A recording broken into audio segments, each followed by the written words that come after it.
Hello and welcome. Uh, Thank you for being here, whether you're with me here live or catching up later on in the VOD. I appreciate you. I hope you are doing well today. Today, I will be working a little bit more on my Valheim Battlers tower defense game that I've been building in the Valheim game world. Today, I have a few things that I would like. So today's goals, I have a few things to fix. Hang on.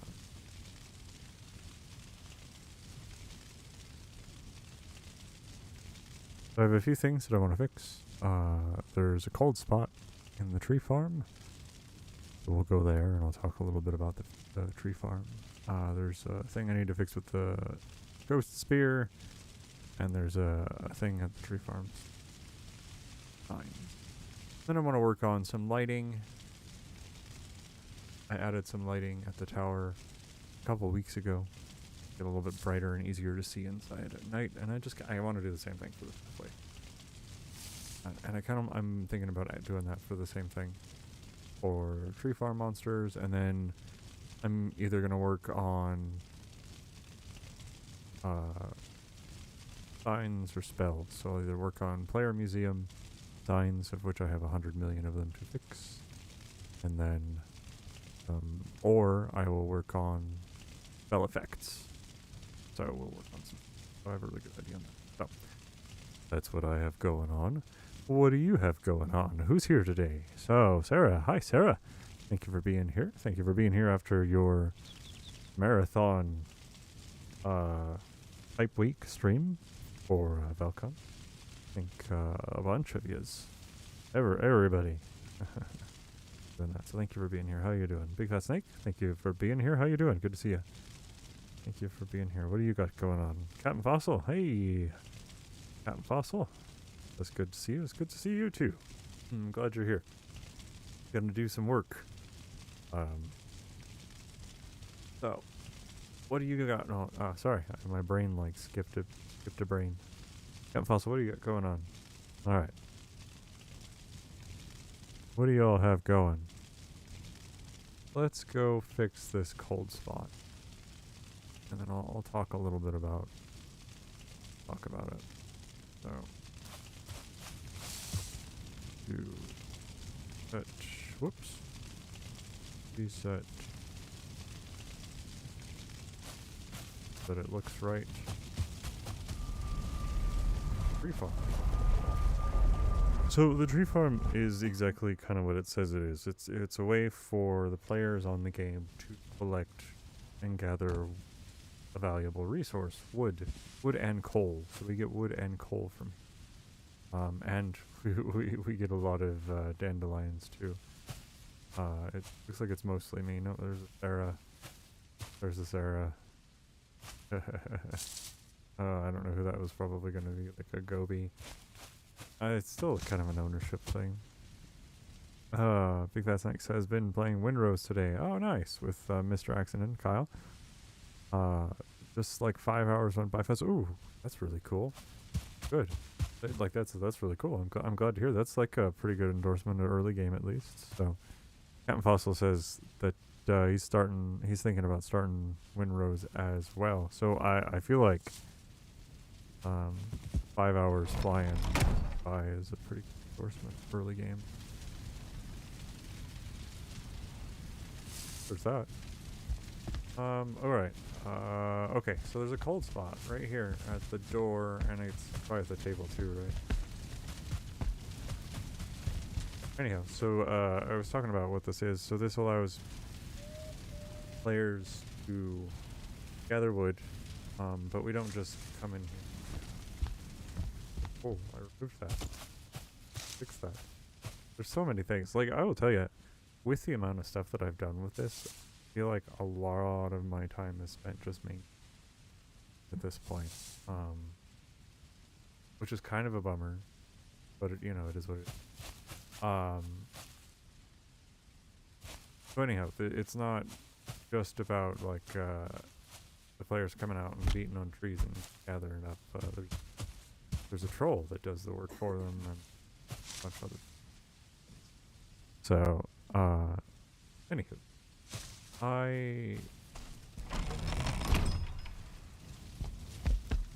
be careful. I will and can very easily. While I'm like talking. I don't usually talk like up everything. I'm gonna grab some water.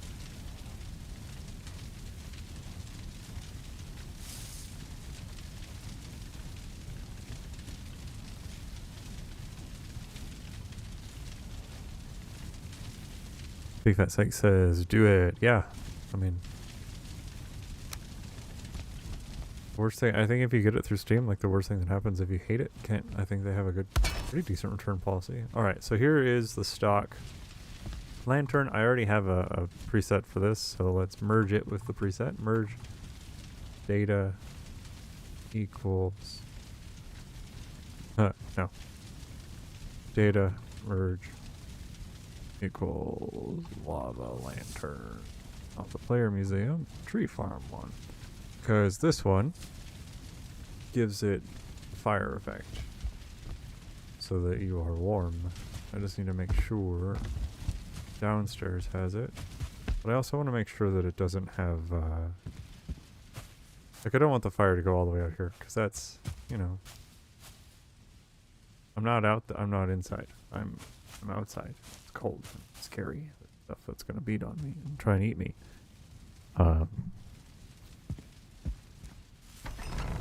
So we can fix that very easily by going up here and going undo and undo, redo. And this is what that lava lantern looks like if it's not invisible. Oops, I need to restart my game, I think. Yep, because I do not have Infinity Hammer turned on. Do. Oh. Bear with me.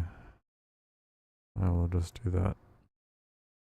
Kind of weird that it wasn't in there, but whatever.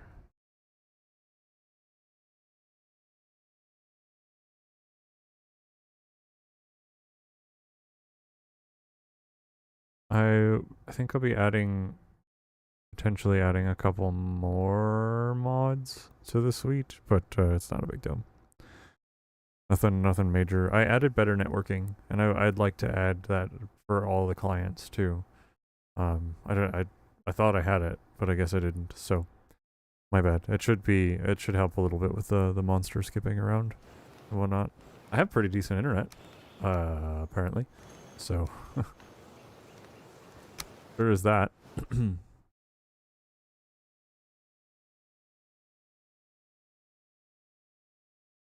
But at least whenever I'm in control, it should be an okay experience. I think it's been okay, largely. I mean, we accept that there's a little bit of lag and stuff skips around. It's just the mechanics of the game.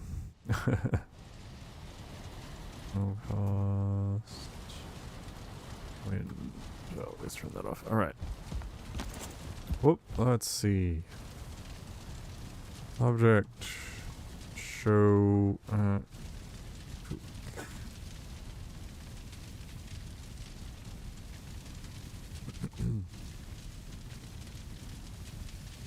I do a lot of typos because my microphone's in front of my hands.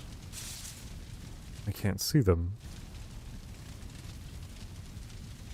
I have to see my hands when I do stuff because I can't feel my fingertips. It's just a... Alright, so this is what this looks like. Boogity boogity boo. It's just a big one.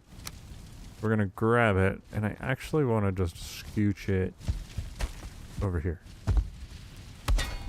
And it lost its size because of reasons that I don't really have a great understanding of myself. So. How much fire is out here? I feel like the fire came further out. Hang on. You know what, I kind of wanted to redo this anyways, so what I'm going to do is I'm going to actually check out how much difference this makes. Object remove ID equals lava lantern radius, all of them. So I had one here, but like these are so dark. And I like it, but I think my players are getting frustrated. So my peeps, I think all of you are. I think yeah. I think Big Fat Snake is the only one I'm missing from here, right? Yeah. Model's got 2 characters. Okay. So we're gonna do this.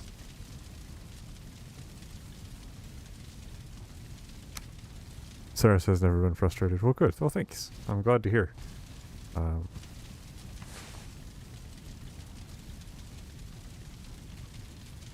just...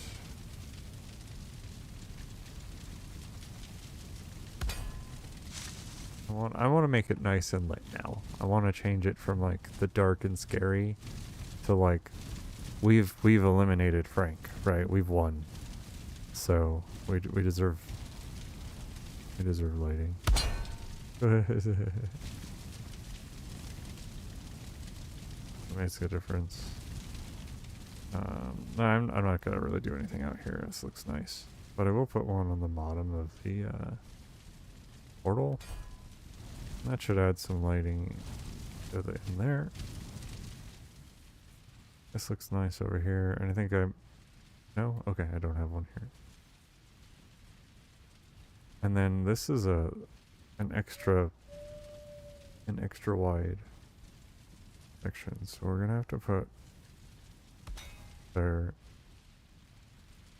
And I don't remember how many it was on the other side, but it doesn't matter because I'm not like looking for it to be perfect. I just want it to be lit. That looks nice. Sorry. Yeah, that looks nice. I should move Waddle's bed. Waddle has... I think it's because Waddle has 2 characters. Alright.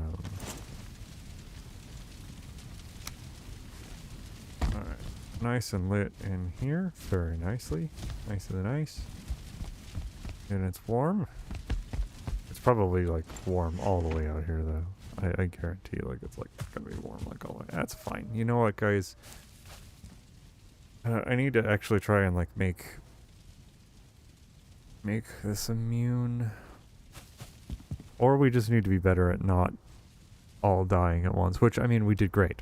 The 3 of us did. Mare, Sarah, and I got Frank down. We've been working on Frank for a minute now. He's a really hard. He was a really hard fight. And I think he just clicked. Plus, we upgraded some of our abilities. We upgraded.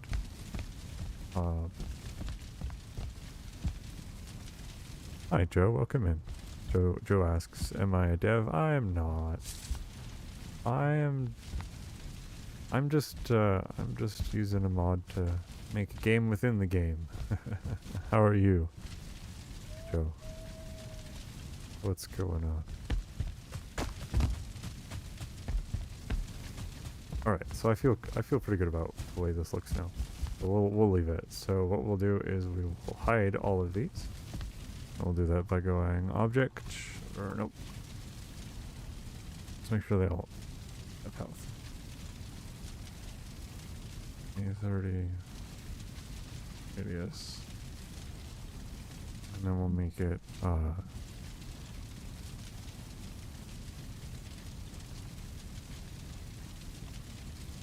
there we go. All the lava lanterns. Okay, they are already there. So, excuse me.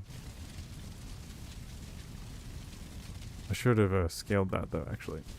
Scale full 0.01, 0.01, 0.01. Now it'll shrink, but it like puts the same amount of light out. It's just tiny.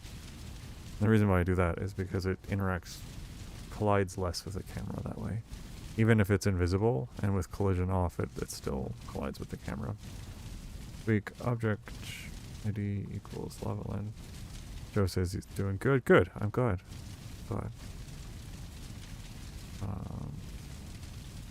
We want to show equals false.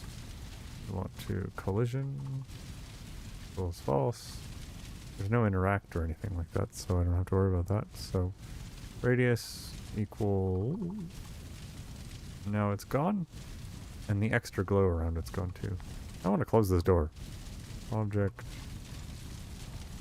See, I feel like I do a lot of maintenance. Weak object interact equals true. I'll just leave it so that we can interact with it. Not even sure how it got opened, to be honest, in the first place.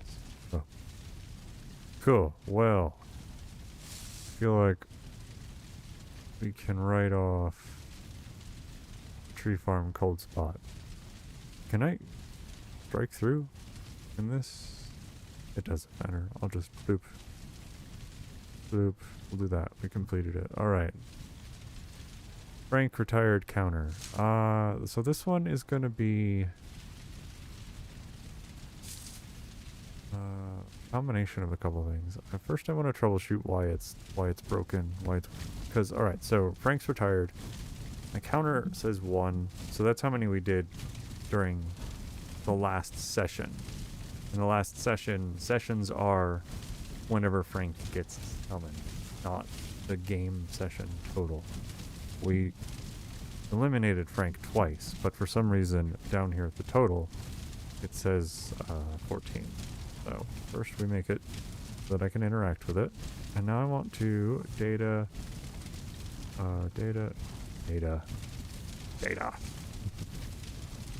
Dump equals this line. Alright, so I saved it. And now we're gonna go into our data and see what it got saved as. Okay, so sign tree farm, Frank's retired total. So this is right. This is the right tag. So that means that delete this.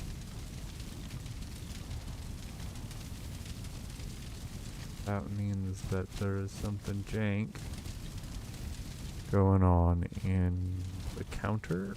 Oh, I'm pretty sure I know what it is actually.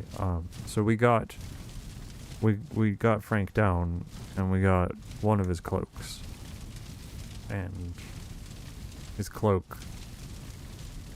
He dropped his cape, and his cape has a special effect that summons a non-combat helper, or a combat helper. I guess it is a combat helper.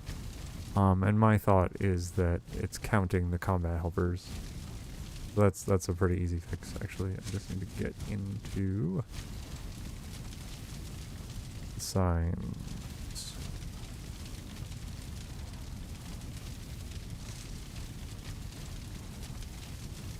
Alright. Retired.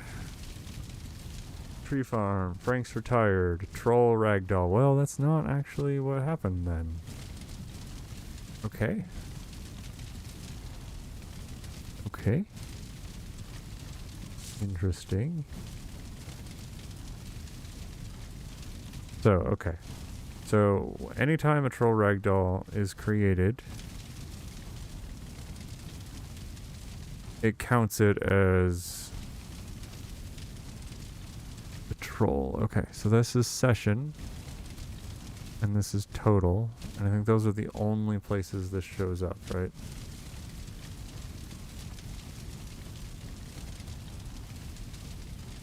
Yeah, okay. So we got a little bit of work. Which one was that? Sign one? This one is empty, so I don't have to worry about that one. So let's look at reset. And let's look at retired. Oh, it's literally the first one. Good. Oh no, it's all the way down here.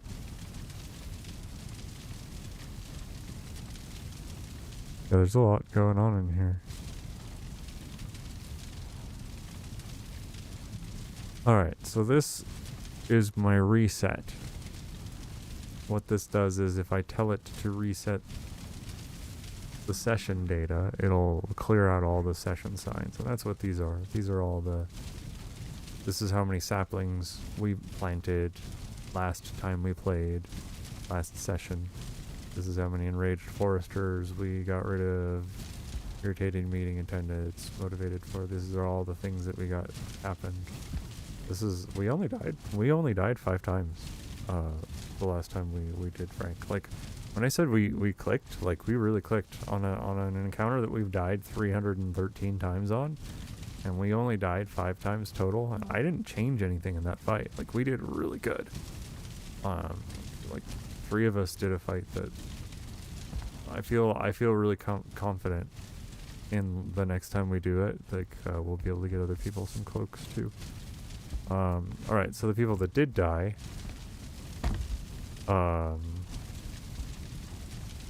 stood in purple, and so 2 people died to getting hit by trees. 3 people stood in purple. 99 people have died to purple. Purple is an effect. You see a purple effect and then it explodes. So we just got hit by an explosion or in this case it's a frontal line attack. I don't know how to describe it. I have video. Sarah says it was so good. Yeah, it really was. I have video that I have a thumbnail I need to make for everyday epidemiologist, and then I need to go back to working on videos because it's really good. Trees harvested.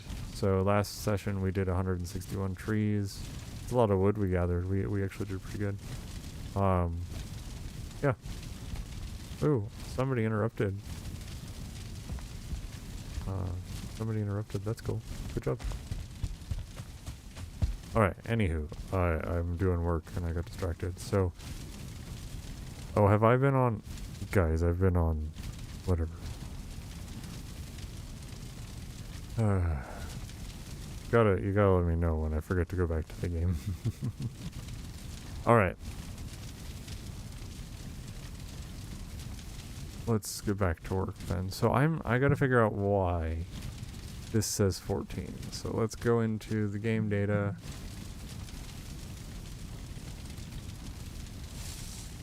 What is it counting actually? Control ragdoll create. Save.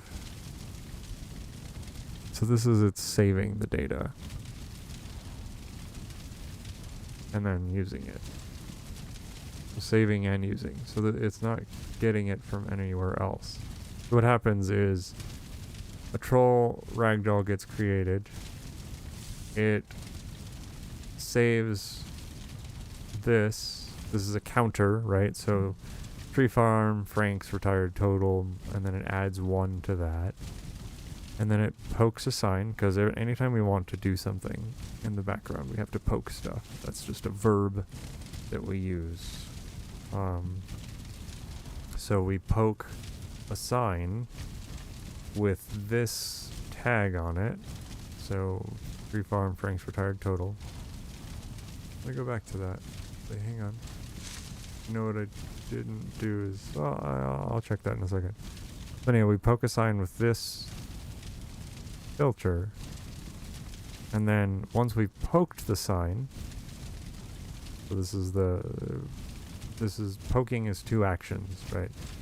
So here's part 1 of the action, and here's part 2 of the action. So we're gonna poke a sign. So once we've poked a sign, this is what we're gonna do to the sign. We're going to we're gonna just type this on the sign. Yeah, I mean that it looks right.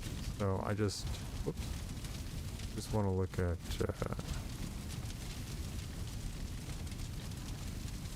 I want to look at a couple things real quick. Retired. Alright. Sign tree farm Frank retired total. Still thinks it thinks it's 14. So I'm actually gonna override what it thinks. Sign out. I'm gonna save it as 2.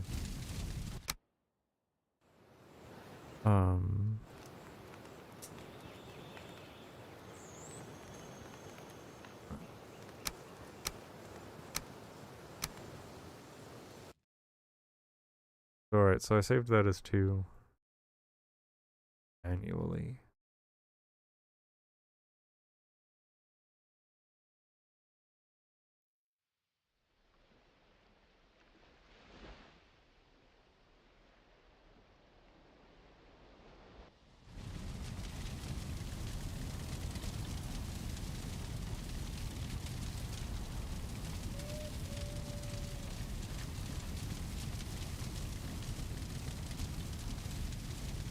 Whoops. Oh, nope. Okay.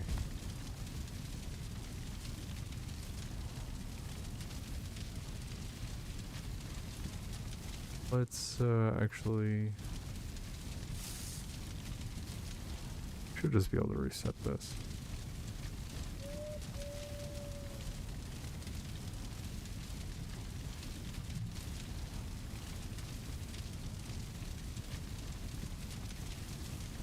Where's the command that makes this happen?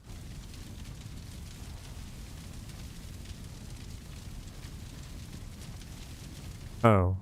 Yeah. So, the way this works. The way the session signs get reset is anytime we put the trophy. There's a lot. There's a lot. Like I could literally spend hours doing a tour. So we have a troll trophy. Actually we now have 3 because we've defeated Frank twice, and we only get troll trophies off of bosses. So we have, I take a troll trophy out of the tree farm trophy box, and then I put it in the mode selector box, deposit trophies to begin. Boop. And then when I let go of this, when I get out of this box, it'll use it like a currency, and then it'll start the Frank encounter. Tree farm Frank encounter. I'm not going to do that. But when you do that, it resets this. So that's how that number gets reset. It resets all of these. Joe asks, wow, what program is that? So the program that I use, whoops. Let me get back to it. The program that I use for coding, this is Notepad++. And it's an IDE, which I don't know what it stands for. I don't remember what IDE stands for. My wife just shook her head at me. So it's one of those that helps with doing coding and whatnot. So yeah. And I found like a retro styled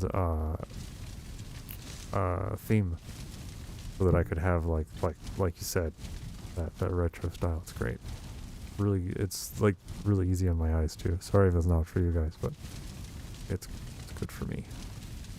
All right, so that's the session. So let's find total retired. I didn't know this was gonna be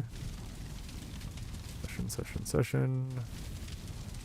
So I can manually reset the session data, or I can reset the total data. There we go. And we already know that total is 2, so not a big deal. Save. Let's just do this. Reset tree farm. Frank. Data. I don't want to do total. Whoops. Make sure I did it right, and it's not going to do everything because that would kind of suck. Yeah, okay. We're just going to do Frank. Did that on purpose. Now I just type this, and voila! It is the thing that I said I needed it to be.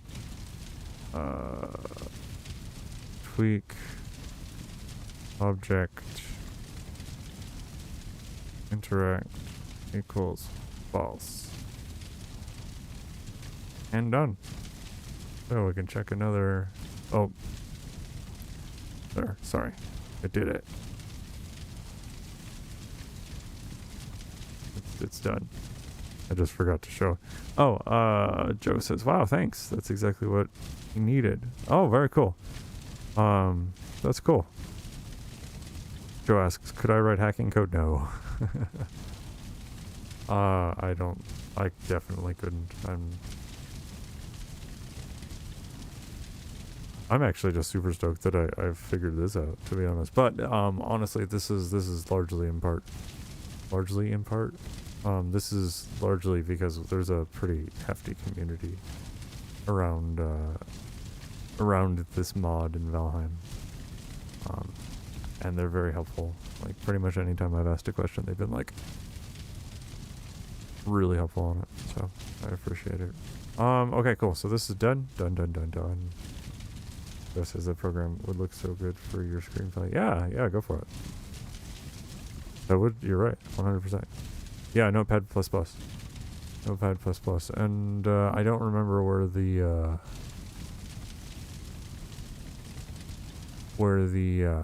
themes were, but I don't remember it being like super difficult. Probably just like a quick Google. Which is like much better than like some other things, you know what I mean? Where it's like, you want to change a theme, you gotta download like 16 what's-its from GitHub. And that's always fun, right? Alright, so we've got the Frank retired counter done. That's 2 things completed. Anything here? I'm gonna work on this maybe later. I'm not gonna mark it off, but I will work on it. Ghost Spear Tooltip, that'll be easy. I say that, and I've cursed myself. Joe says, thanks. Would subscribe now, but I already did way back. Oh, well, thanks. Thanks for being subscribed. I'm just excited to, excited you're here. Thanks for being here. Alright. Ghost Spear Tooltip removed. Let's get back to the tower. So this, it should be really... I keep saying that. I'm gonna grab some water.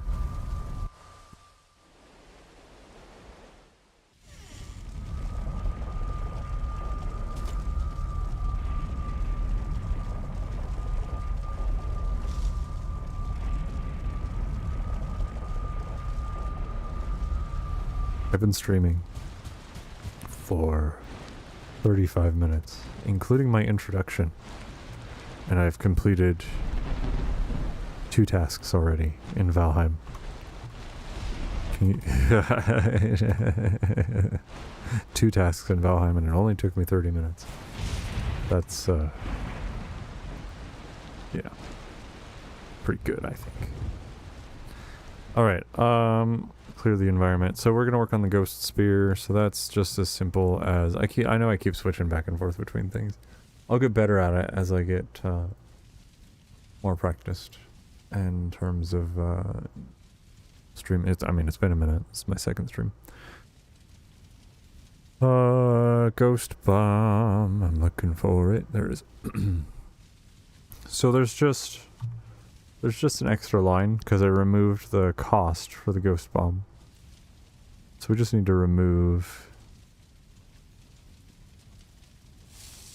this.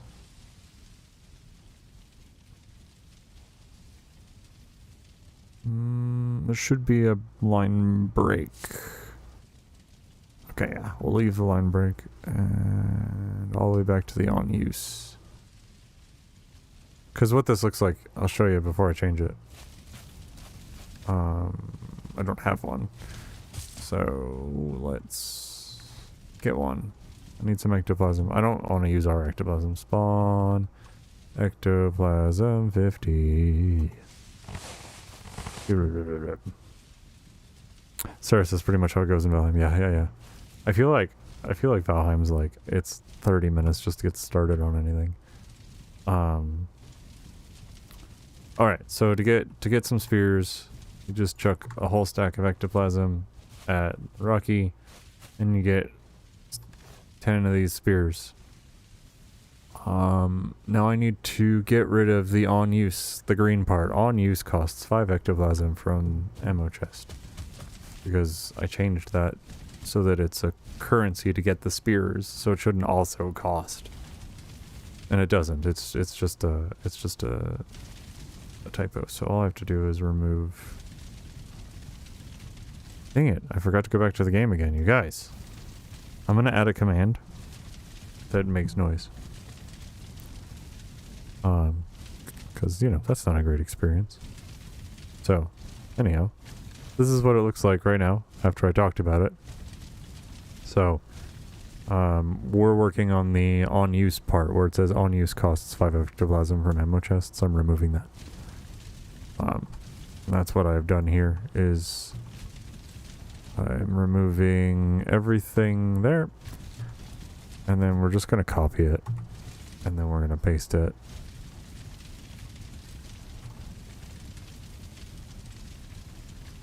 And then, now that I've done that, I go back to the game. That's what you guys are going to hear me say that. I'm going to go back to the game. I'm going to say that a lot. Just as a reminder. So I chucked it. And now it made me a new one. So here's the old one, right? On use costs 5 ectoplasms from ammo chests. Here's the new one. And it's gone. I kind of want there to be another...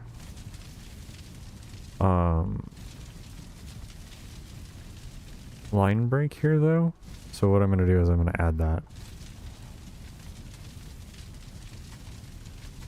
And then we'll just copy that and we'll come up here and we'll paste that. Make sure it's in line as it is. So here's the one that, back to the game. Here's the one that we just made, but I'm going to make a new one with the changes that I just did. So here's the one, here's the old one. And there's the new one. So the flavor text has a nice line break in it. And you can see that we have defeated 2 museum ghosts since the counting of this. I know we've defeated more. I need to add them, that's all. So check that right off of our list of stuff now. Excuse me. That is completed. Alright. Lighting. Tower pathway lighting. So here's what I did.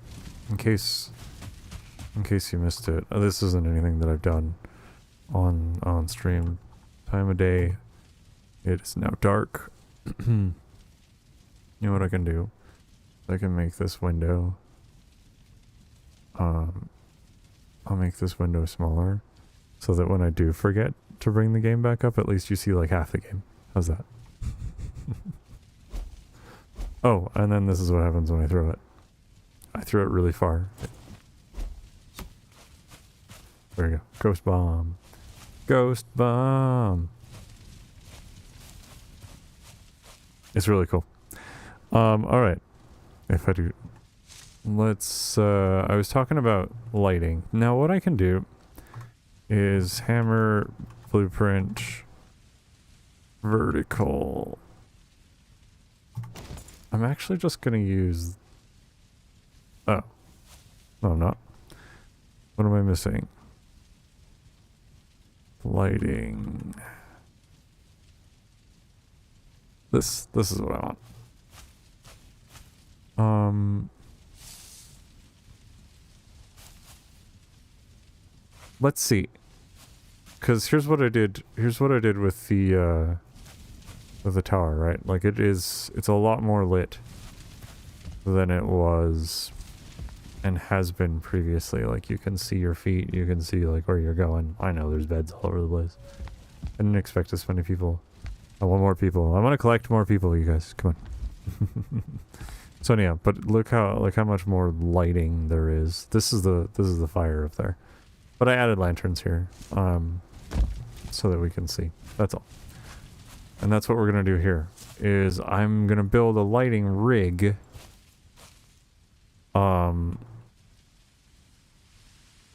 So that it's repeatable for all of these, so that they're all equal. Because I don't want it to look jank. Right. So first let's start by making our lighting rig. It's gonna be...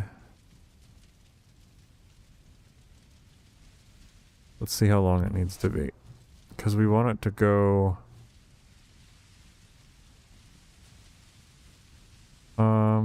Object, fuel, goals.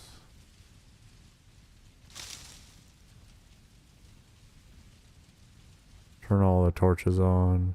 Alright. So we need lighting all the way out to there.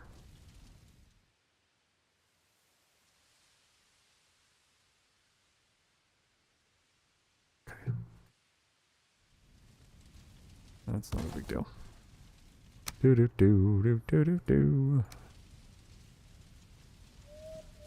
Of course that's the non-standard height from the ground. That's just the way it goes.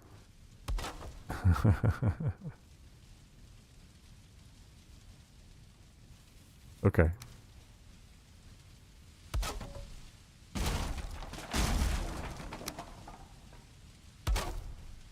Okay.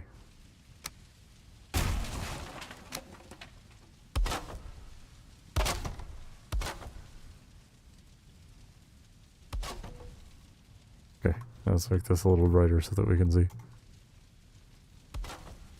You guys, check this out. So this is, I really like Infinity Hammer. We'll leave that for now, but so what we'll do is we'll just do building, and then I copy paste that, and I copy paste that, and then I can get rid of the verticals. Right. And then I need to move over just a little bit. Just a little bit. I can reach it if I try, just a little bit. Alright, so I need to add, because we need, actually I should just leave this. I need to add that one. This is for that end. But yeah, that's pretty nice. So this is what I mean, I'm just making a lighting rig. I don't think it's gonna be tall enough. So let's go back to nighttime, time of day, 0.2. And I think I just need to make a new one altogether. I can show you what I mean. So we'll put another lantern up here. Boop. And let's go into our data. File. Open. And let's open our tree farm. Data. I wish there was a better way for me to arrange this. There isn't. You guys can't see it, but it's taking me this long because I have a lot of files. Tree farm. QRS. Tree farm. I'm just going to open all of these so I don't have to hunt for it again. Yeah, good. Tree farm lava lamp. Alright, so I'm going to copy tree farm lava lamp. Well, I don't want to give us... yeah, I'll copy this for now. We'll go there. And then what we'll do, close all of the things that I'm not working on anymore. What we'll do is we'll go into, I'll just make a new one altogether.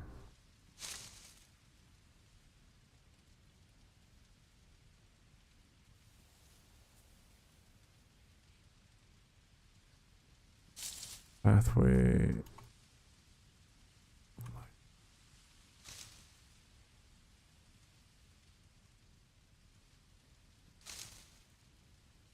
Okay. Thank you for your patience. Whoops.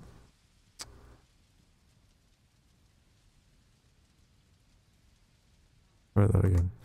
Alright, so anyhow. Tower, pathway, lighting, and then there's going to be something that I'm going to have to either like troubleshoot / hunt and peck for, or I'm going to have to just search for it. Override render, so that makes it invisible. Override collision, that makes it uncollidable. And 1 is yes. So if you see 1, that means yes. If you see 0, it means no. Override interact, I mean, it's not an interactable thing. All of this stuff, no clipping, yeah. There's nothing here that I need to change. I'm just making sure that there's nothing here I need to change. Stuff that I do want to change, though, is we're going to play with scale, and we're going to play with these load light, distance, and shadow distance. And I'm going to turn off... Oh, I hit my microphone, sorry. I'm going to turn off giving the fire effect, the campfire effect, because I don't want that. I mean, I can make it like a buff, like you guys. We can do something like that. Where, like, I don't know, you spend 200 wood and you get the campfire effect. Or maybe that's what we can do with all of our freaking resin. I think somebody sold it. I think Mare sold all of our resin to upgrade some stuff, because maybe I looked, maybe not. Maybe the cart still has a ton of resin in it. We had a lot of resin. Alright. Boogity boogity boo. None of this stuff is stuff that is necessary. So let's save this file. Save. This is actually data. Data. So this is tower. Pathway. Lighting. Lighting doesn't have enough Z's in it. Pathway lighting. Save. Cool. Alright. So here's what that looks like when I do that. And actually I'm gonna turn off no render so that data merge, so that we can just see it. It makes it easier for me to work with. Sarah says we also made a bunch of errors. Oh, okay. You know, that makes sense, because you guys were shooting arrows like constantly. It's so good. Oh, it was so good. I'm so excited for... I'm gonna make a video of that, and then I'm gonna post it, and it's gonna be behind the scenes for now. Until this gets released. So it may be a while before the general public sees it.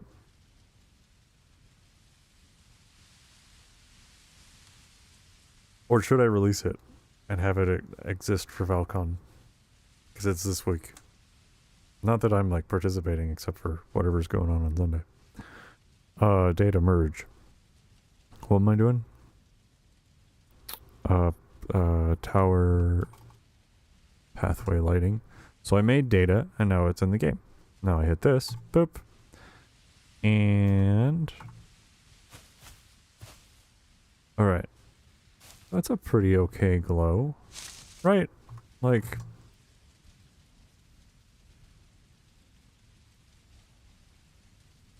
all right, hang on, undo, and there we go. So we had first it did this, right? And now it does, and now it does that. It's still, I think it built another one. It did. There were like 3 of them up there. But yeah, that's pretty okay.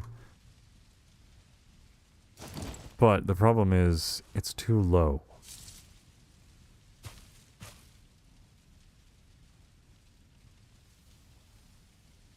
Too low. So I kind of want to...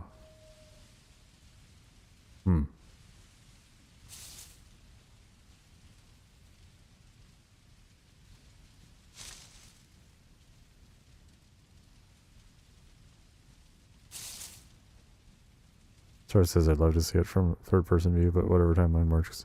Yeah. No, it's great. It's great. Oh, hey. I figured out why I'll show you. Why B-bomb kept failing. It didn't actually keep failing. And I'll show you why. Time of day, 0.5. Get your... Let me come over here. Let's make sure that it's the current. you. Oh, thank you. Alright, so here's why it didn't work. The green on use part is why it didn't work. On use costs 5 queen bees from ammo chest and 25 stamina. So I was watching, and every time that you were on my screen and both Cameron and my screens, every time that you did the secondary and it failed, it was right after you were sprinting. Or like you had like just switched weapons and gone to it after like shooting your bow or whatever. So yeah, my thought is just didn't have enough stamina for it to go off. And then it used whatever stamina you had, I think. Or I think it keeps you from regenning the stamina. But if you never hit that 25, like it never casts it. So it just does the bonk.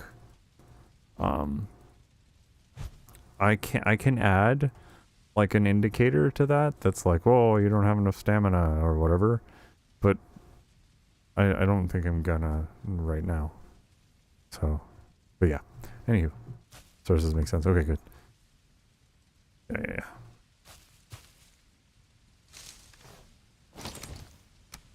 Yeah, I was watching, and it's a good thing I was watching. Because I was like, okay, I'm gonna have to like troubleshoot that. I really wasn't looking forward to it. All right. So I need to make this. Let's make this taller first of all. I actually think it needs to be that high.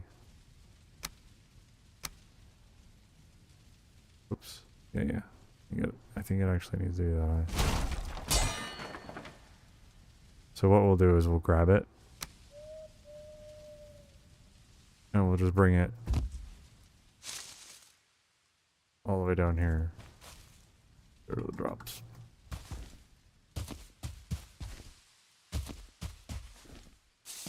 Yeah, it's not. I mean, it's doing a little bit of light, isn't it? I just want there to be enough light that it's not like so dark that we're like. The tree farm's a little different because the tree farm has mechanics that allows us to light the area ourselves. And like there's a lot of lighting that goes out, and I'm going to add a little bit. I'm going to add a couple of these once I get this to work. I'm going to add these to the big ads that spawn so that they're easier to see. So, all right. Let's work on this a little bit then. I'm going to make it bigger. We'll see if that makes any difference, first of all, to begin with. And also, object fuel equals 0. ID equals... Okay. This is rough. Can never remember ground torch. Okay. Ground torch. Radius equals 200. Yeah. There we go. See, like everybody else, when they play this game, they're like, yeah, I killed the hard monster. And I'm like, yeah, I did the code right. But hey, you know what? So that's entertaining. So merge data merge equals tower pathway lighting. Right, so okay, the scaling didn't change. I didn't think that did anything. I think that's a multiplayer thing. So I just wanted to see. Light distance. Let's actually get rid of the shadows altogether. Because I think shadows are a performance eater anyways, so I might as well just get rid of them. And let's do light distance to, it says 100 is already, so that may actually be, as good as it gets. And then I will add a manual scale myself if I don't find it. Yeah, I don't find it. It's just I don't remember what it is, so I have to look it up, which is okay.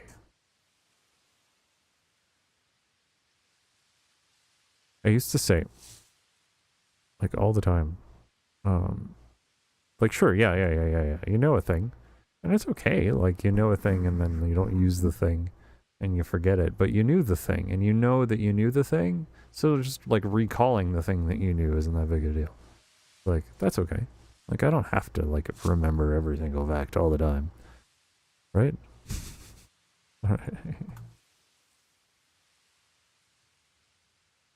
All right.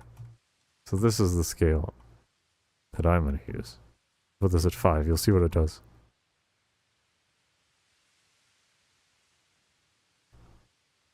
All right. Now we can just merge that. There we go. Now it's Big McHuge Large. Didn't really seem. Let me run out of the area and then run back.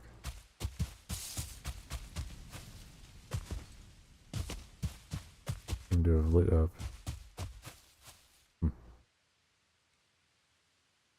Do. Well, it's actually. I don't think the scale matters. In fact, I'm going to go to what I usually do. 0.1.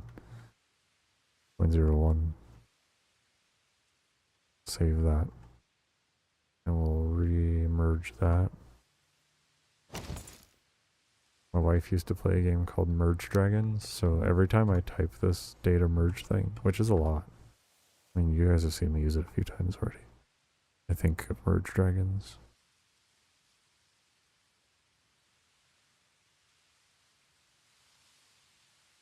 Pathway.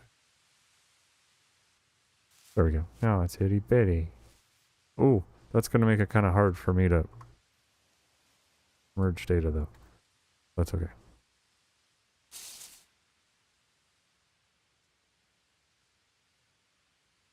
Whoa. Undo.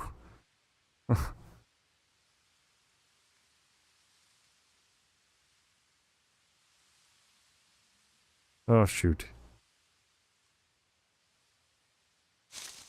Okay, hang on. That was not correct. What I just did was not a correct thing. I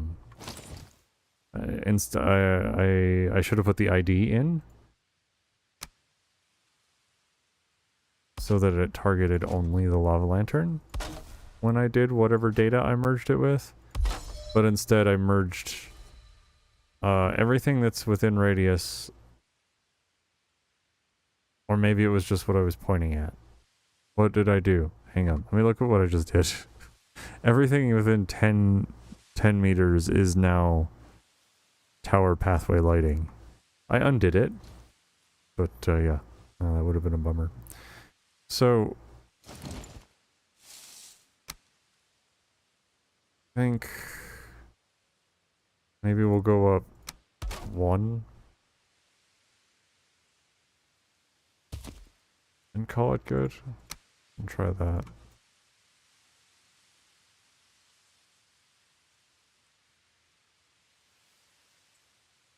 I mean, I still have to re-merge it, but we're gonna leave the scale where it is for now. So I'll just tag that out, and I'll come back to it. It's not a big deal. But what I need is I need to work on the lighting, fade and duration. This is fine. This is all fine. Light distance. Light distance. Light distance is how far away you are from it for it to show the light. And I want this visible. So we're actually just gonna put 200, which is roughly the distance from one end of the pathway to the other. I'm gonna have some water, BRB.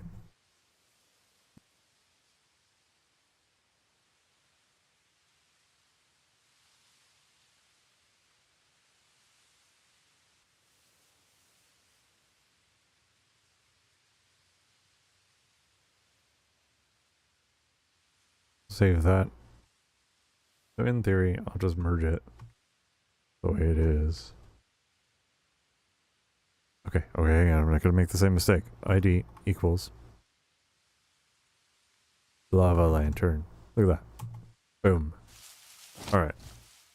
So like, I know there's probably, I think there's a limit to how far away it'll render out. But you can still see the light. It's, you know, it's kind of, it's far away, but you can still see that it's glowing. And it's not like affecting me, I don't think, right? But it's still leaving a nice puddle on the ground, and that's what I was looking for.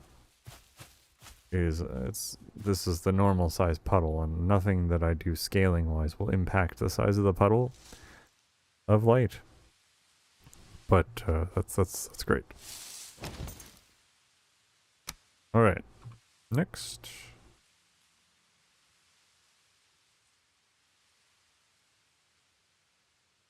Lighting in Valheim is multiplicative. I know I just said that wrong, but so the more of them you have, the brighter the lighting is. Right. But the other thing is, the more of them you have, the more costly it is in terms of performance. So let me get rid of these and I'll show you what I mean.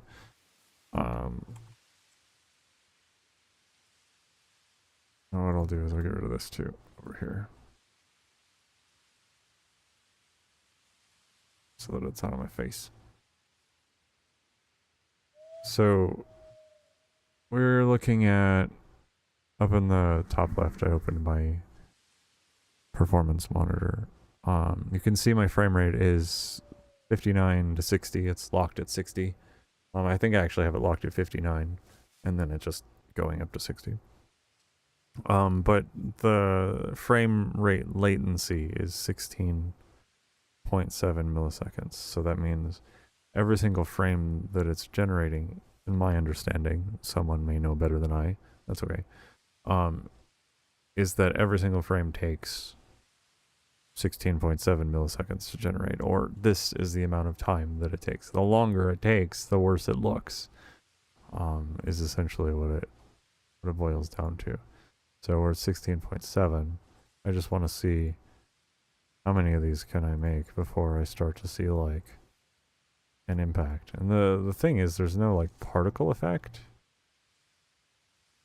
So we're at 16.9 now. So like I can have a bunch of these, is essentially what it's coming down to before I start having a performance impact. And I think out of all of us, I think I probably have the, I don't want to say I have the weaker computer, but like I'm also running the server, so like I have a little bit of performance overhead that you guys don't. So hopefully that there's enough of like a,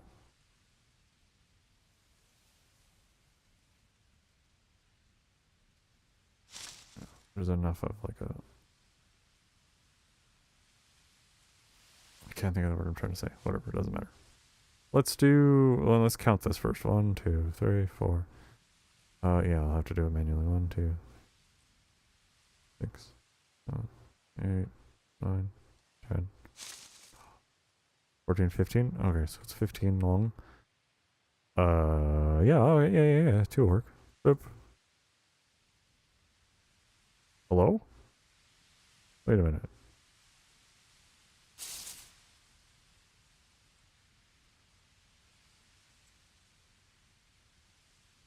Why are there multiples in there?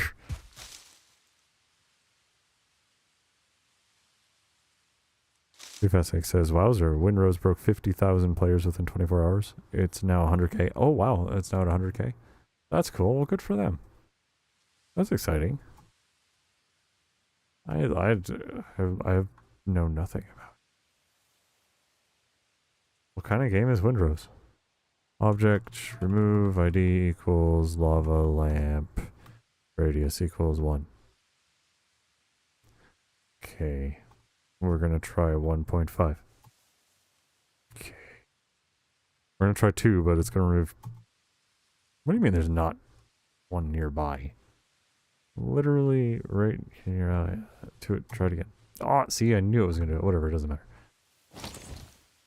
That was the hardest thing that I could have done anyways. I just removed it and remerged it, but it is what it is.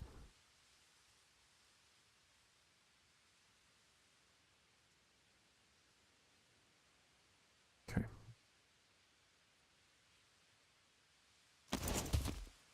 Miscellaneous area pipette. Big Fat Snake says, pretty good. Big Fat Snake says, pretty good for an indie game. Good. That's cool. What a lot of good indie games that have come out. I'm excited to hear that another one has come out. 1, 2. Yeah, that looks better. Dang it. Undo. Thank goodness for undo.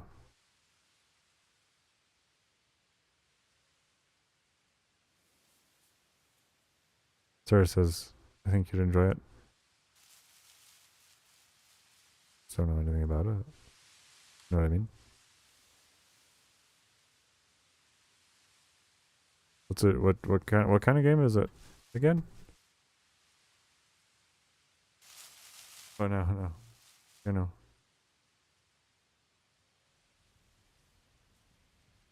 It's a pirate game with building. Early access. So like base building and shipbuilding and stuff. Like you could is it like base building and shipbuilding and like weapons and that kind of stuff? I'm imagining like basic like what I would expect from a pirate game with building. And I think that's pretty much what I would expect. Is it multiplayer? You like building? Can you hire a crew? Alright. I think that looks good. Hopefully fog and stuff doesn't cause it to derp out too much.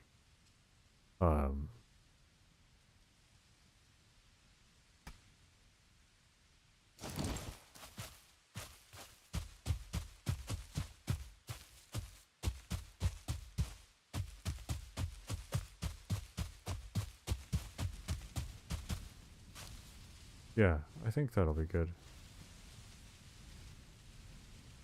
Time is it? Time of day 0.2. Time of day 0.1. Time of day point... Where do I want the sun or the moon? Time of day 0.8.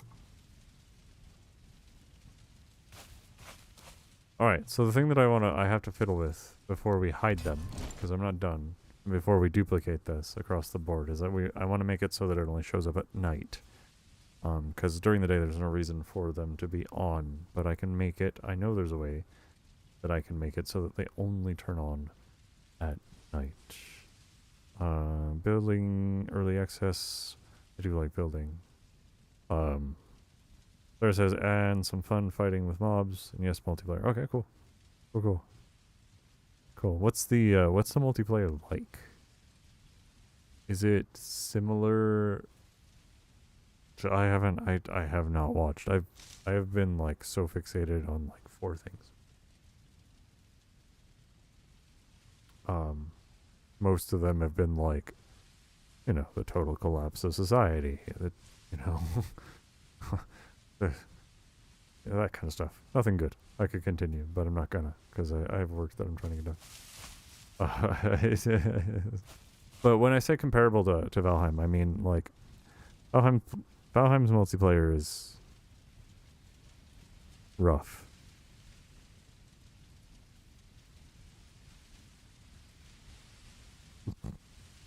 I'll leave it there. Okay. Let's look at this. Tweak. There's 2 ways I can do this. I'm going to do the hard way first, because that is the easiest way for me to like learn.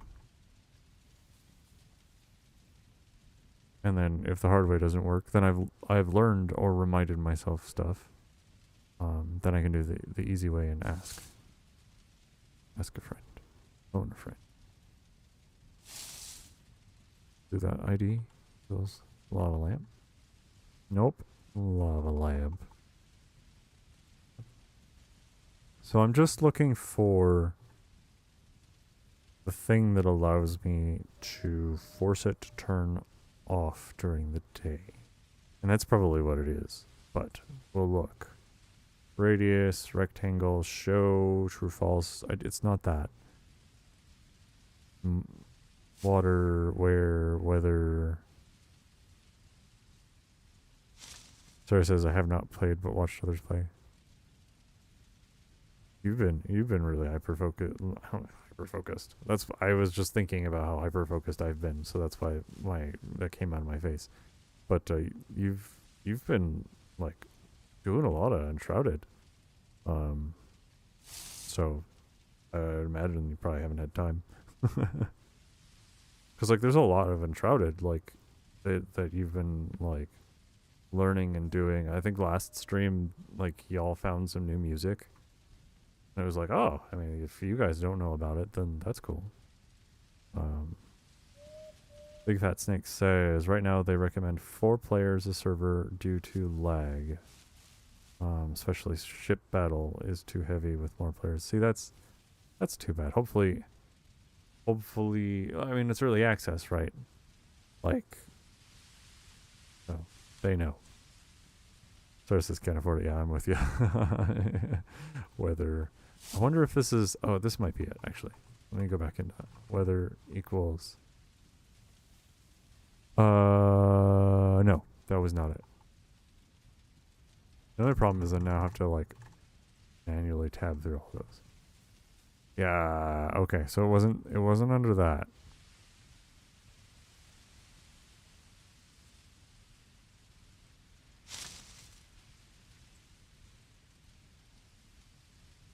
I don't think it's this. I may actually just go look it up. Smoke type angle. Yeah, hang on. Make sure it's not in the data first.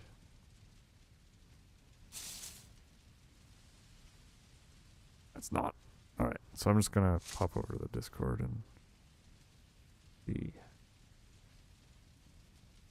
And if it's difficult, then I won't do it. Because it may require me to do some jank stuff, like remove it during the day.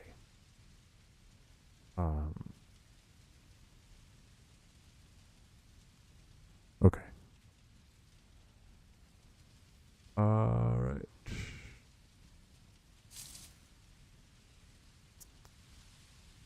Night time.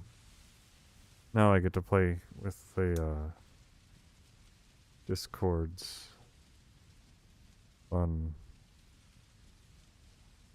search. Not great.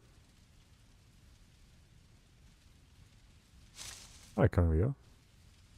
How are you doing? What do you have going on?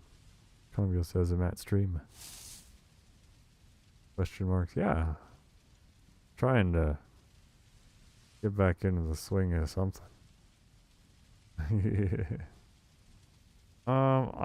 know what, I'll hunt for that.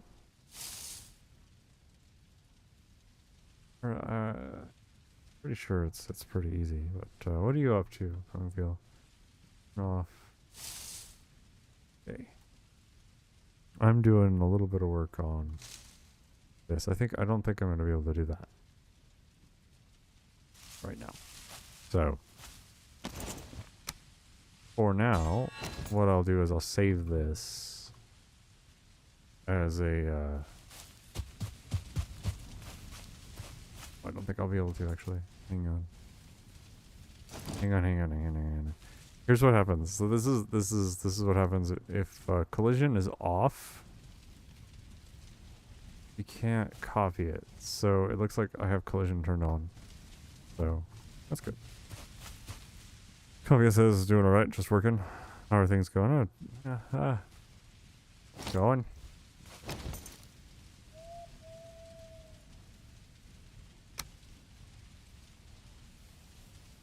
Alright, so let's save this. Hammer. Save. Tower. Test. Tower. Cool. So now I have that. But I won't be able to put that out yet. I'll need to find, ugh. Yeah, I can get rid of that. Oh yeah, that made a pretty decent difference actually. Like, here's with it off. Right. Here's with it on. But like, that's, oh dang it, you guys. Do this again.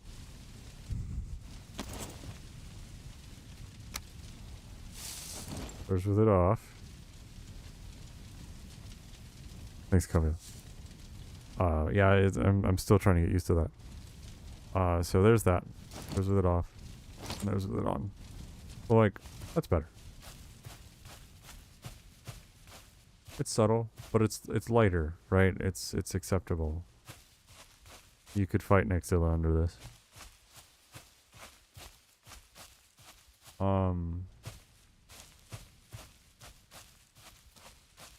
And it's not really impacting me in terms of performance. So.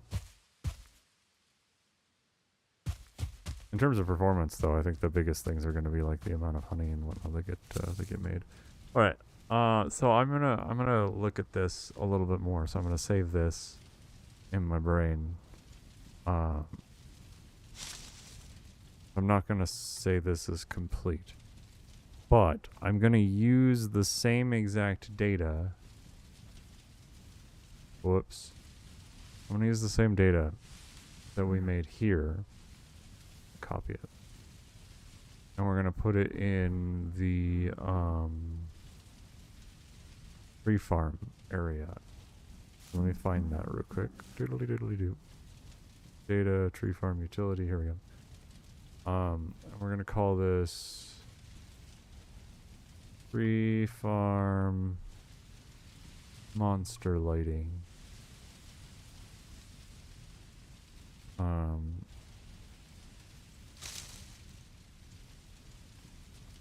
And the way this will work is go into the monsters themselves. Big band monsters. We're looking for, oh, and I need to change the enraged forester and actually make them enraged. You guys were, it's time. We have completed Frank twice. The enraged foresters are really angry about it now. So I need to fix them so that they're actually enraged. Tree farm monster lighting.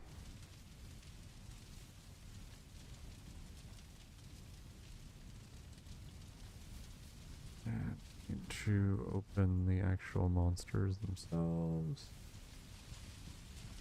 Monster.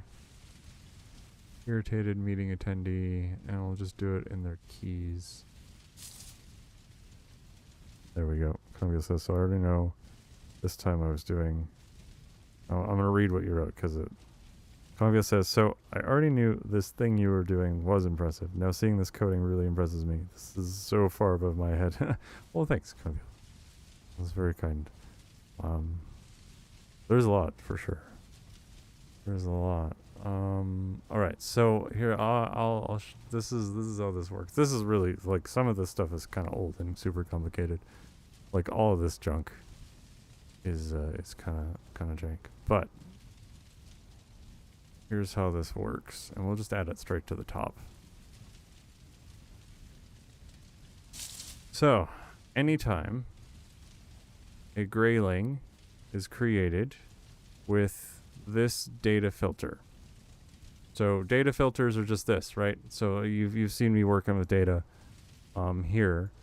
So I created data tree farm monster lighting, and then I could just add a tag or an integer.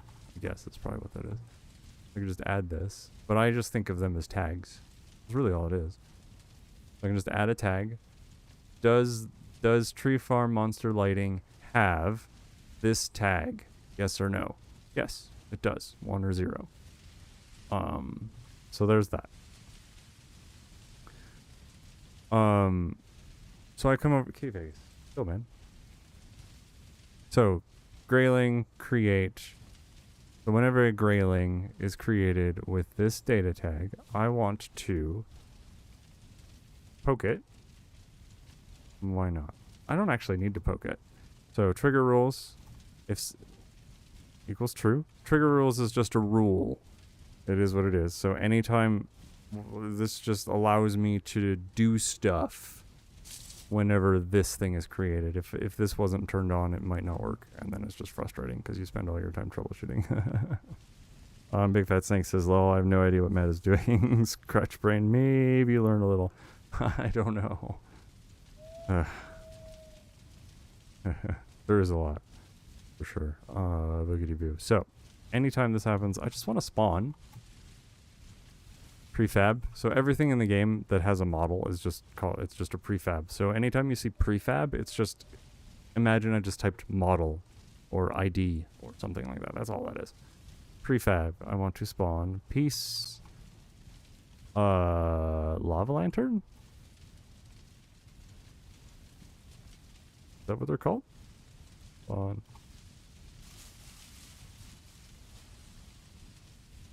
Capital L.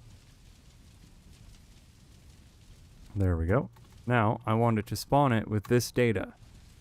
And all I wanted to do is I wanted to spawn it with this. This data. Boop. And call it, this is position. So this is what we're gonna mess with. So we're gonna spawn it 0. So we're gonna spawn it 0 meters to the left or to the right. 0 meters to the forward or the back. And we're going to spawn it 8 meters to the up so that it is above whatever monster we put out. Now, this should just work. We're going to make trigger rules true.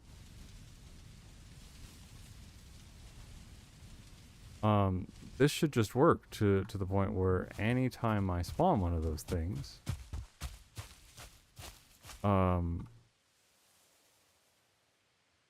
yeah, I'll show you this. It's okay. This isn't a finished product anyways. This is where I go to test all my monsters. It was supposed to be the mini boss arena, but I think it's too small. Conville says this should work. Famous last words. Yep. Yeah, so this is just the mini boss arena, but it's too small. So time of day 0.2. Spawn object railing with the data. I want it to spawn in with the data of irritated. Is that the one I'm working on? Yeah. Irritated. Okay.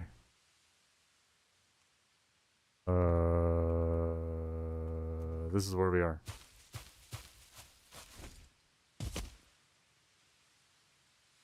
Looks like this. You can tell that I worked on explosions for a while.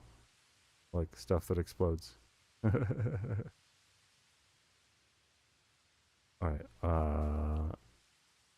what was I doing? Okay, spawning in.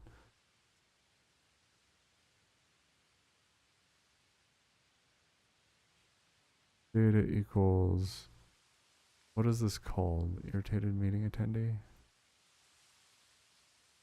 Probably irritating monster.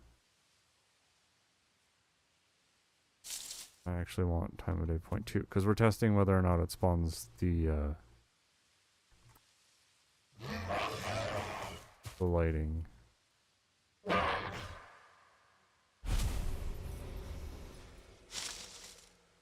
Undo the override render so that we can see that if it spawns it or not, because, you know.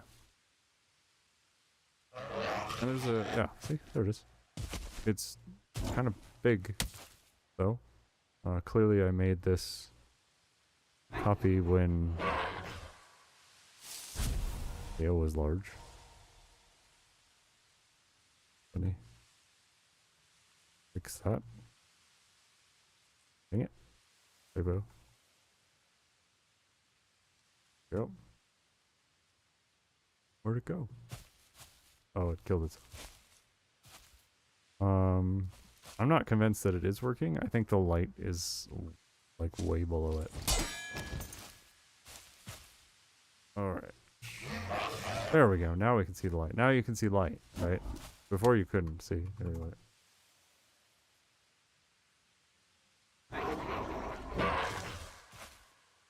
Yeah. Cool. Cool, cool, cool. So now I can make it small. The reason why I make it small is so that it doesn't collide with the camera, even though it is invisible.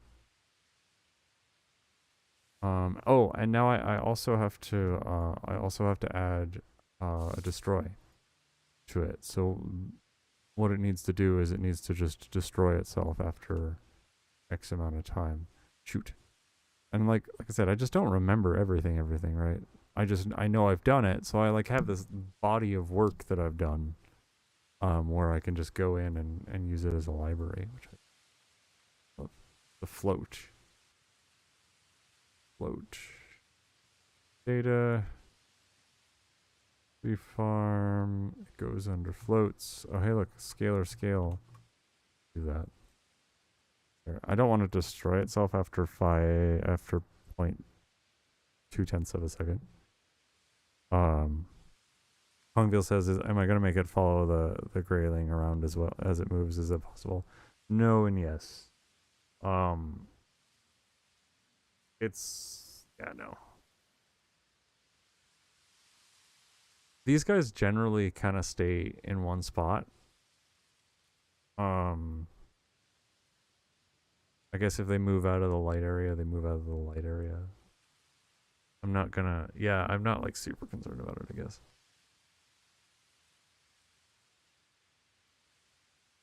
They need to destroy themselves, not 5. I'll leave it at 5 minutes. Because like these guys don't live that long, and we're gonna add a thing that destroys it.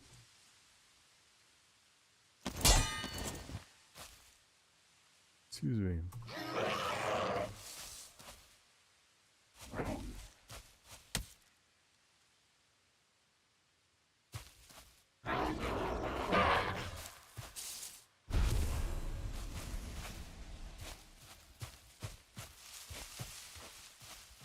Oh, I know why.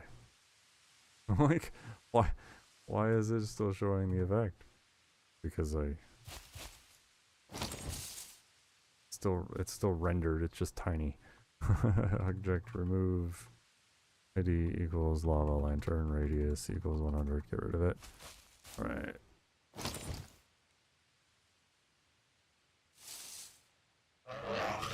The Epic Fast Snake says exploding graylings, lol, yeah.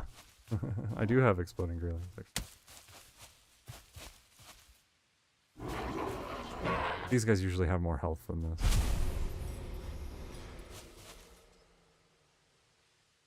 $10 meters might be too high for 8 meters. Oh, here, environment. That's part of the problem. We're in the wrong environment.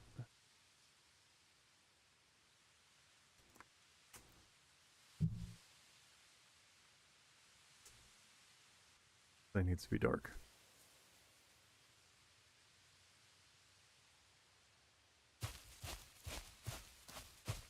Yeah. That's better. I'm gonna have it spawn 3 of them. 2 of them. Do 2 of them. 8 meters is fine. You know what, let's do 3 of them. I just don't know that's a good idea.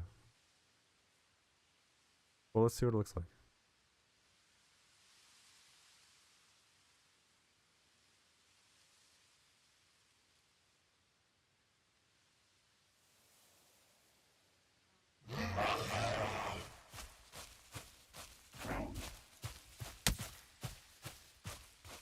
Yeah. I think that's fine. You guys will have to let me know if it's a performance issue. It shouldn't like do a lot of shadowing, but it does have, we do have this mist on the ground. But I have flicker turned off. So there's a lot of like buts involved here. I think that'll be good though for us to have the ability to see them highlighted. It is a little dark. Maybe I can drop that down.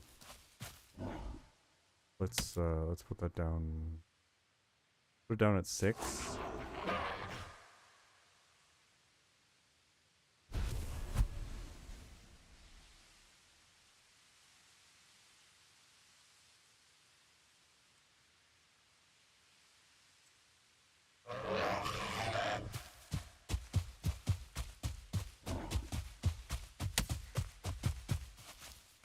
Yeah.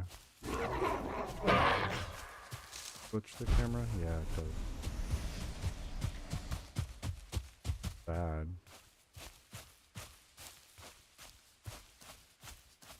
That's acceptable. 15.7 ms. That's probably fine.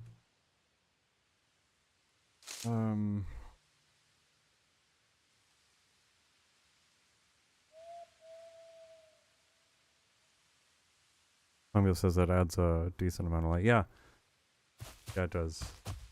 I think that'll help, right? Like,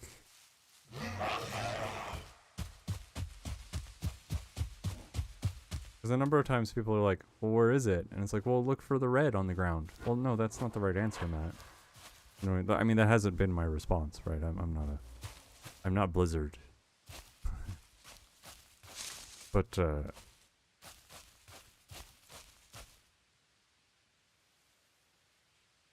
yeah, that's how I feel about it too.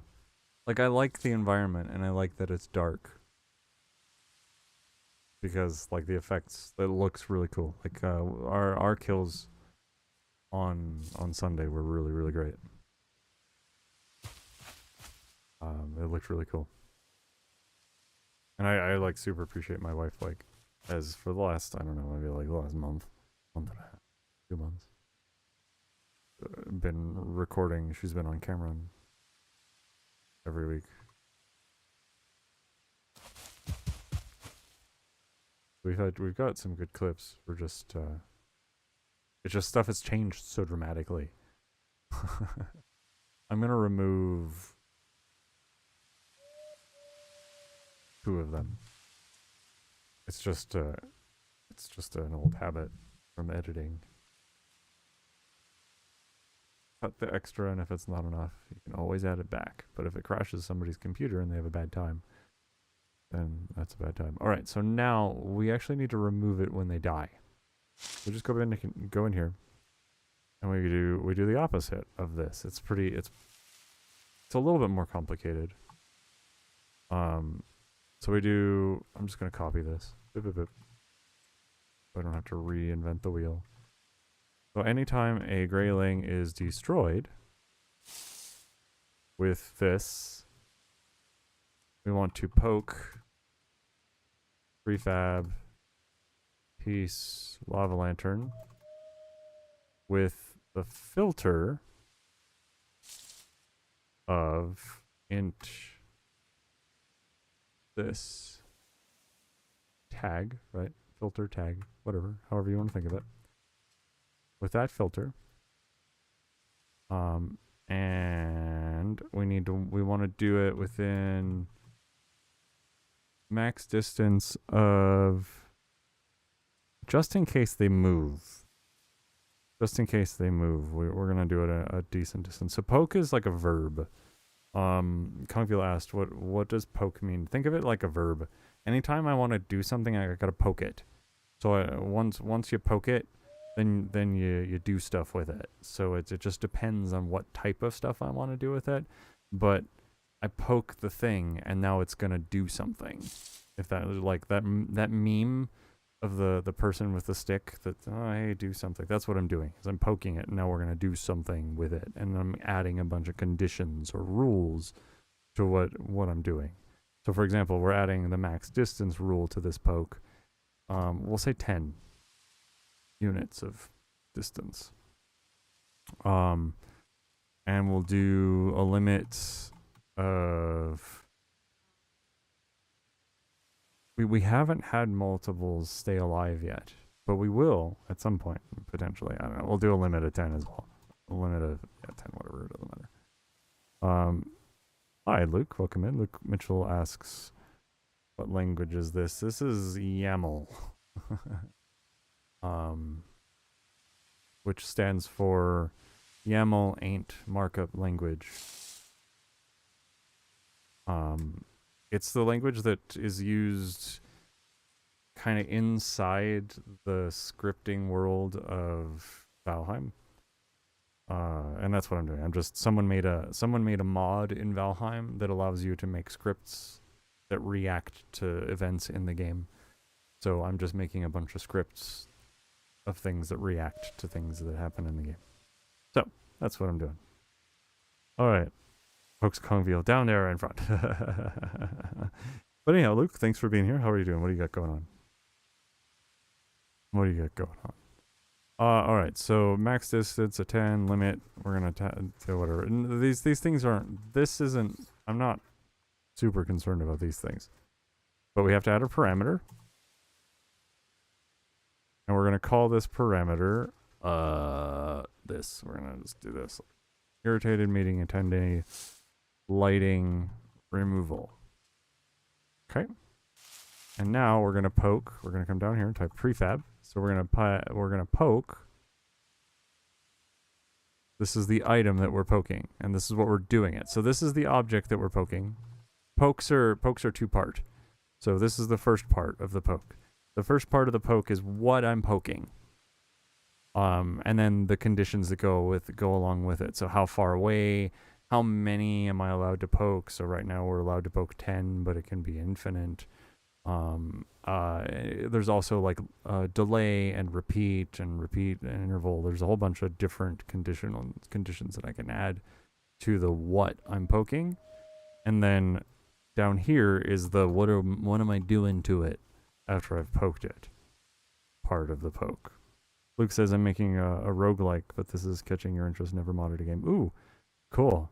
There's been a lot of really cool roguelikes that have come out, so that's exciting. Always interested to see more roguelikes. Catching your interest, never modded a game. Yeah, I really enjoy it. It's been a lot of fun. My plan with this is to continue to develop it in the background with the peeps, the founders that have been with me.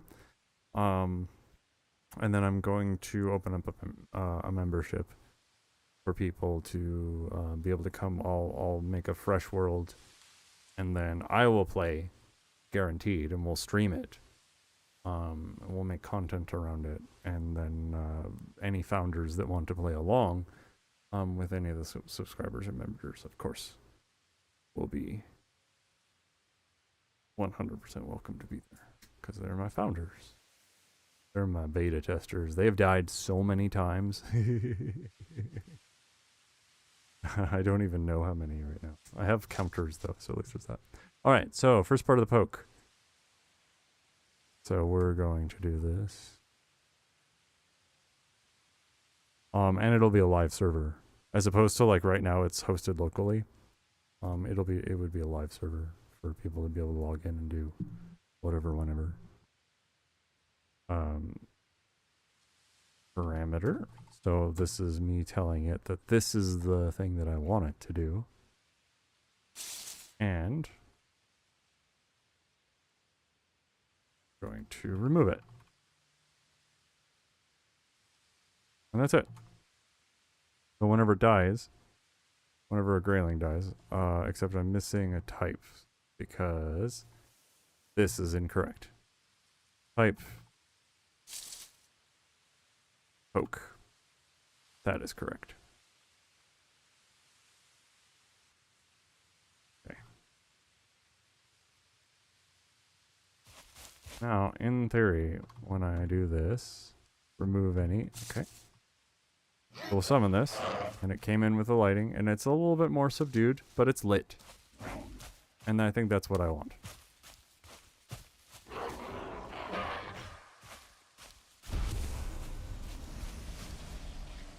And I can be sure that the lighting is gone.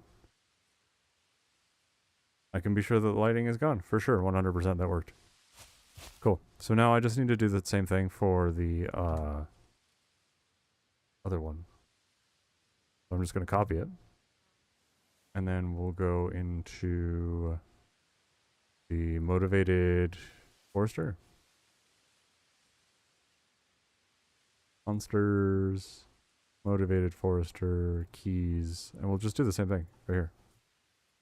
Boom. Create, and we'll just take the tag. Here it is, motivated forester. Done. Blurp that up here. Do this. Do this. Tree farm monster lighting. Do I want them to have their own lighting? Yes, I want them to have their own lighting. So I'm actually gonna put. We're gonna go make. We're gonna go make their own, and that's the only thing is we just gotta change all this stuff over to be the right name, and then it should just work. And that all looks good to me, so I'm just gonna save it, and then we'll open. Do I still have the data for this open? Yep. So we just come in here. Tree farm monster lighting, and yeah, I could have changed the name. And I think I will actually. So actually. So let's just do that. Let's just do that now. So I'm gonna do motivated forester. I want it to be right. I want it to be nice and handleable.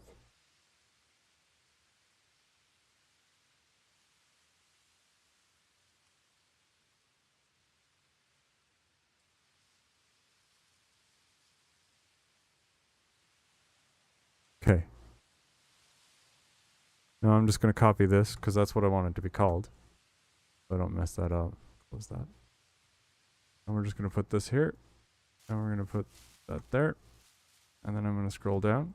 And I'm going to copy this. And then I'm going to come up here. And I'm going to change this to irritated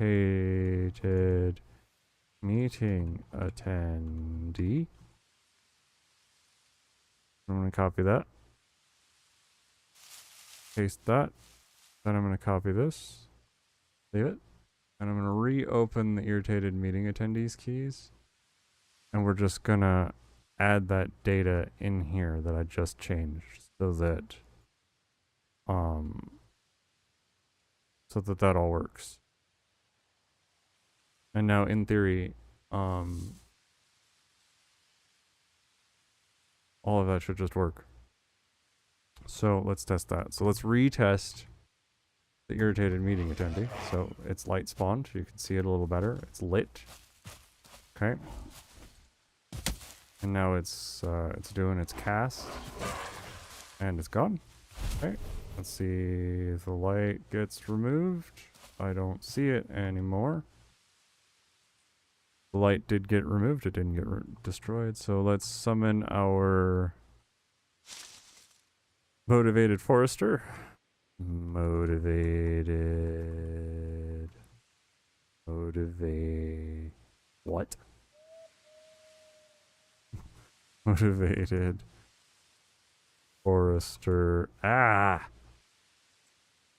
What is this spelling that I cannot do? Okay, hang on. Motivated forester monster. There we go. My gosh. There we go. All right. Summons the light. See how the forester's got some light on it. It's lit. It's subtle, I may add, but let's see. And then we'll see that the light gets destroyed. Don't know about that. Yep, light got destroyed. Done. Look at that, I successfully completed another thing. Haven't finished this yet. Alright, let's look over here.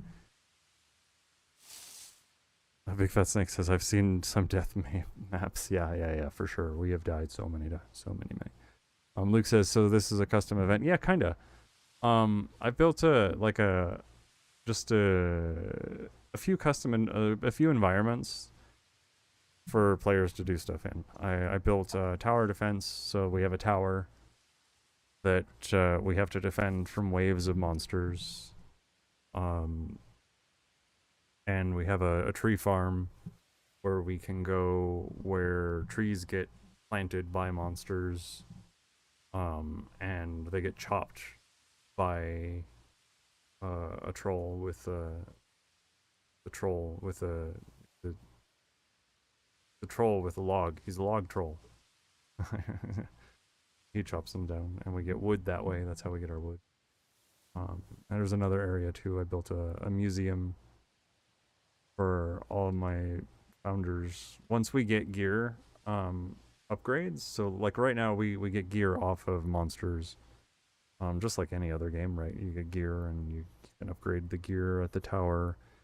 And once you like outgrow a piece of gear, I've built a museum for you to be able to go and put that old piece of gear, like if you've replaced a helmet with a new helmet, you can go put your old helmet on an item stand in the player museum. And each player has their own little closet where all their old gear can go. So I built that. And that area has monsters as well. So if a player dies out in the world, there's a chance that it spawns a ghost in the player museum, and then the ghost drops ectoplasm, and ectoplasm is used as a currency to be able to get. There's a lot. Like I could just talk about this for hours, you guys. There's so much. I'm in some water. Speaking of BRB.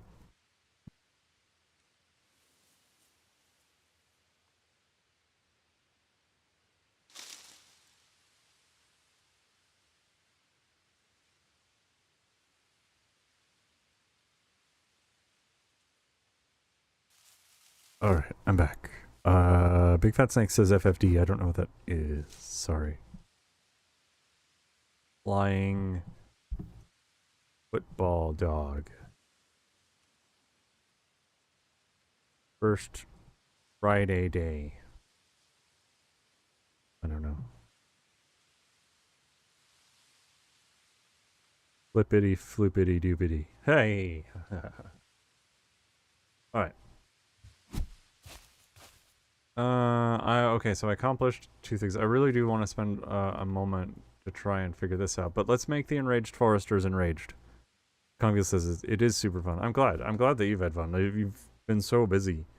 It would kind of suck if you were like, yeah, I'll go do the thing. Yeah. Fast the whole time. Enraged foresters. It is time to make them. Here's what I mean by that.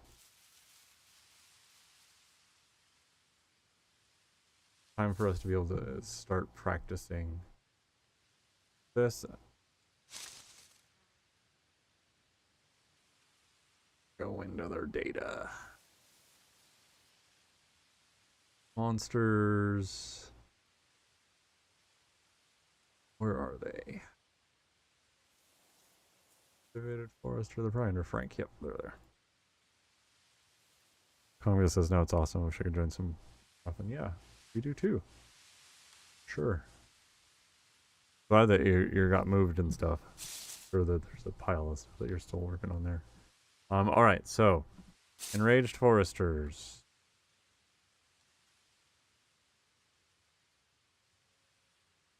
Let me come in here, and it's time to make them actually enraged. I'm gonna need to copy this out of another one though.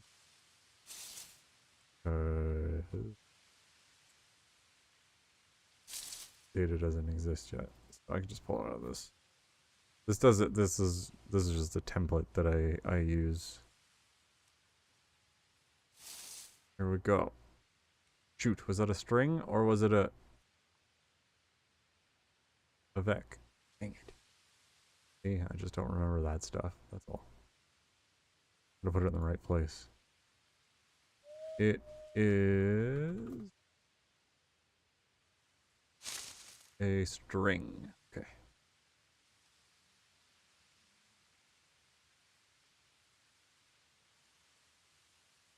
Done. And now the enraged foresters are actually enraged. So what happens, let me talk about the enraged foresters a little bit at the tree farm. All environment clear.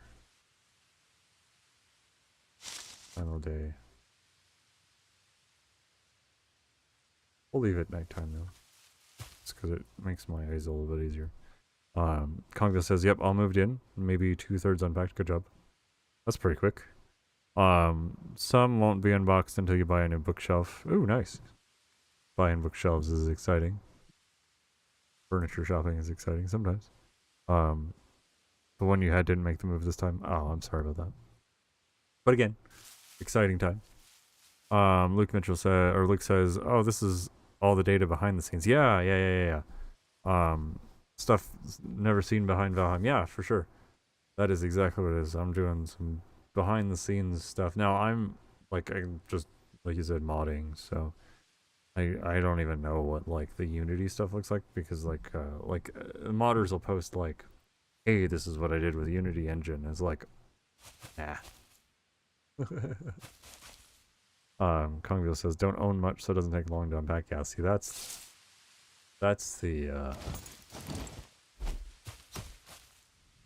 the real life pro trick right there. Tip. This is fine. Old bookshelf. It's falling apart. Yeah.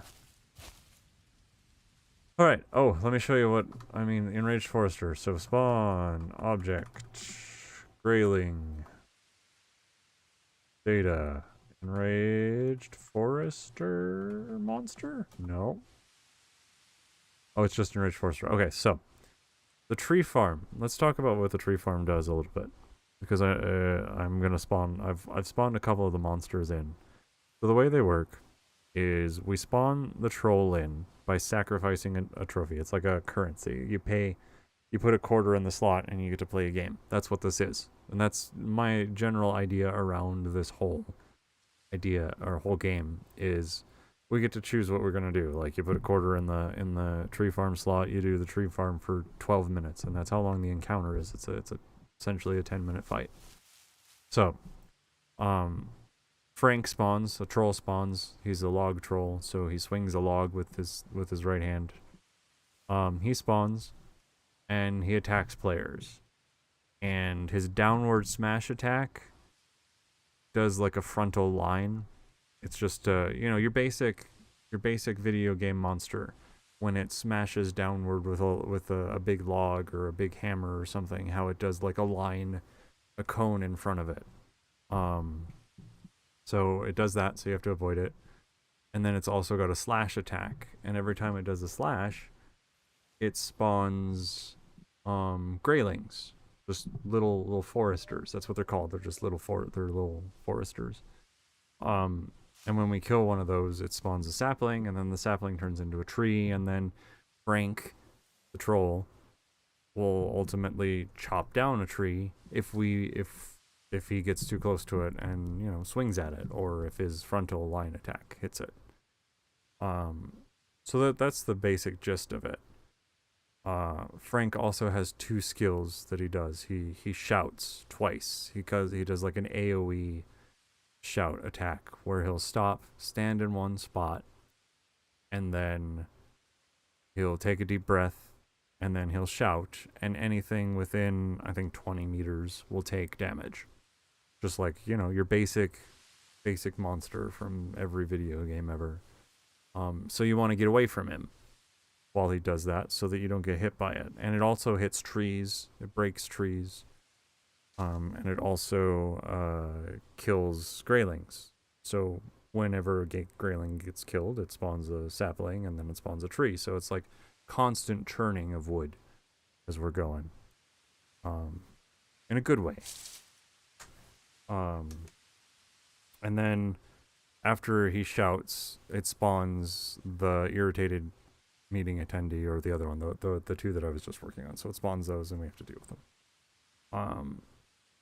Every time he shouts, he lights a wood pile on fire. Wood piles get spawned every 50 trees that get destroyed. It spawns a wood pile. So a wood pile gets lit on fire, and if a wood pile gets destroyed by fire, so the scream does damage trees too, yeah. So whenever he screams, he sets wood piles on fire. If a wood pile gets destroyed by fire, it spawns an enraged forester. Enraged foresters are foresters, but they're really angry because we've destroyed a bunch of their trees and stuff, right? Like, That's not cool. Yeah. So we have a bunch of if a tree pile or wood pile gets destroyed, it spawns an enraged forester, and enraged foresters are on fire, man. So that's what we've got going here. I just got to figure out what I called it. It should be that, right? Long story. Let me make sure I don't have a typo. Don't. So in theory, I should just be able to spawn this. Hey, so it's an enraged forester. Hey.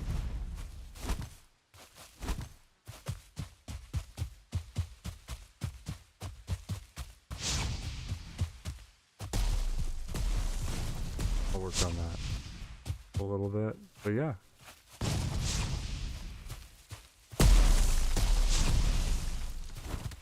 Good. Yeah, that's generally what I want. Right, like they're on fire. They're mad. They're enraged.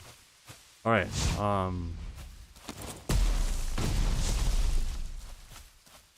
And that means that they need to be dealt with, right? But when you kill an enraged forester, they also explode, and cause fire damage. I know I said a lot of words. Probably lost all of you. Yep, see? I took fire damage. Ah, he was so angry. And that also causes damage to trees, and it causes damage to Greylings, and it causes damage to Frank. So yeah, everything does something. Does something. I'm trying to make a good game. Alright. And that made you. So.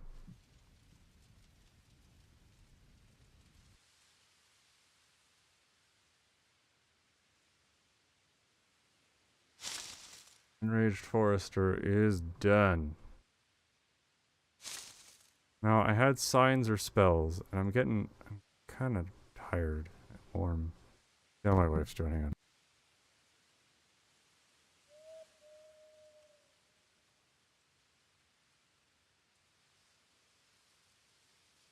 I might take a couple minute break. So I'll do what I did last time. And I need to search for this. This is the thing that I need to look up. So I'm gonna do what I did last time. When I went on break. And you just assume that anytime you see this, it's because I've gone on break. Just give me a minute to get it set up here. Boogity boo.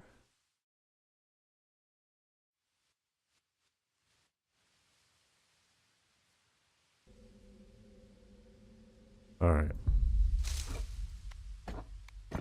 Let's do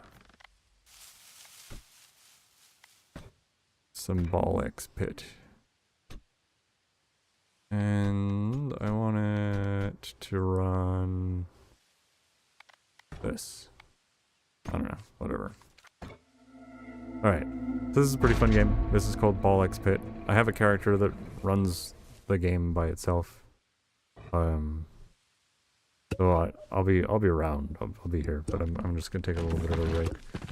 The goal is to shoot balls at these things and collect gems and upgrade your balls so that they do better stuff. So right now we cause fire damage and shatter damage, and so it's like an arcade game.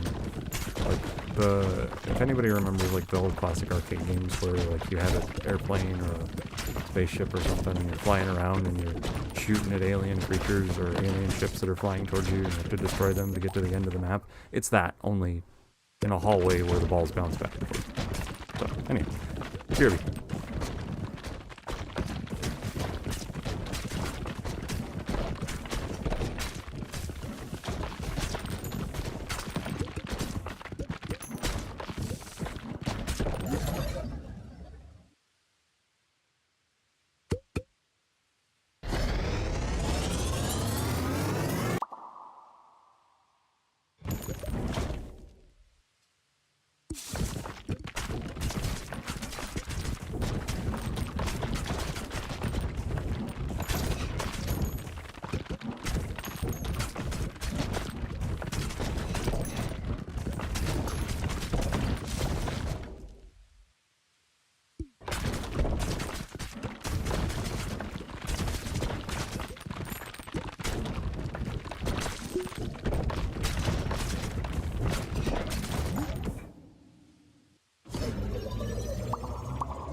And I'm back. Looks like we did good. 10 minutes, 52 seconds. I feel like struggled. Not at all. Jerk. I usually struggle on that last boss. But I usually choose like weird talents. Alright. I didn't accomplish the learning of the thing task. I have a feeling that I am going to need to make a thing that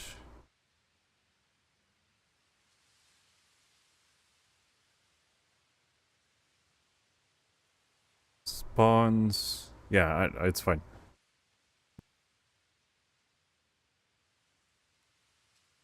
I'm gonna put my Here we go. I'm gonna put this on the back burner for now, the tower pathway lighting on the back burner for now. So that's okay. Time of day point, I don't know, 3, so that it's a little lighter but not like super bright. Go. So I want to work on I don't want to work on signs. I want to work on circles. I have an idea, and I think this is gonna work really well. I don't think anyone else has done this. But if they have, that's cool. But I'll show you what this looks like.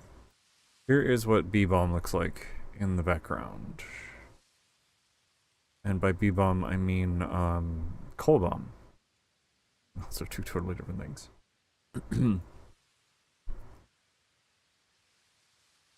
Sarah says, Kyle and Lady Axington are playing that Windrose game. Oh, cool. Well, they were streaming that earlier, too, or playing that earlier, yeah.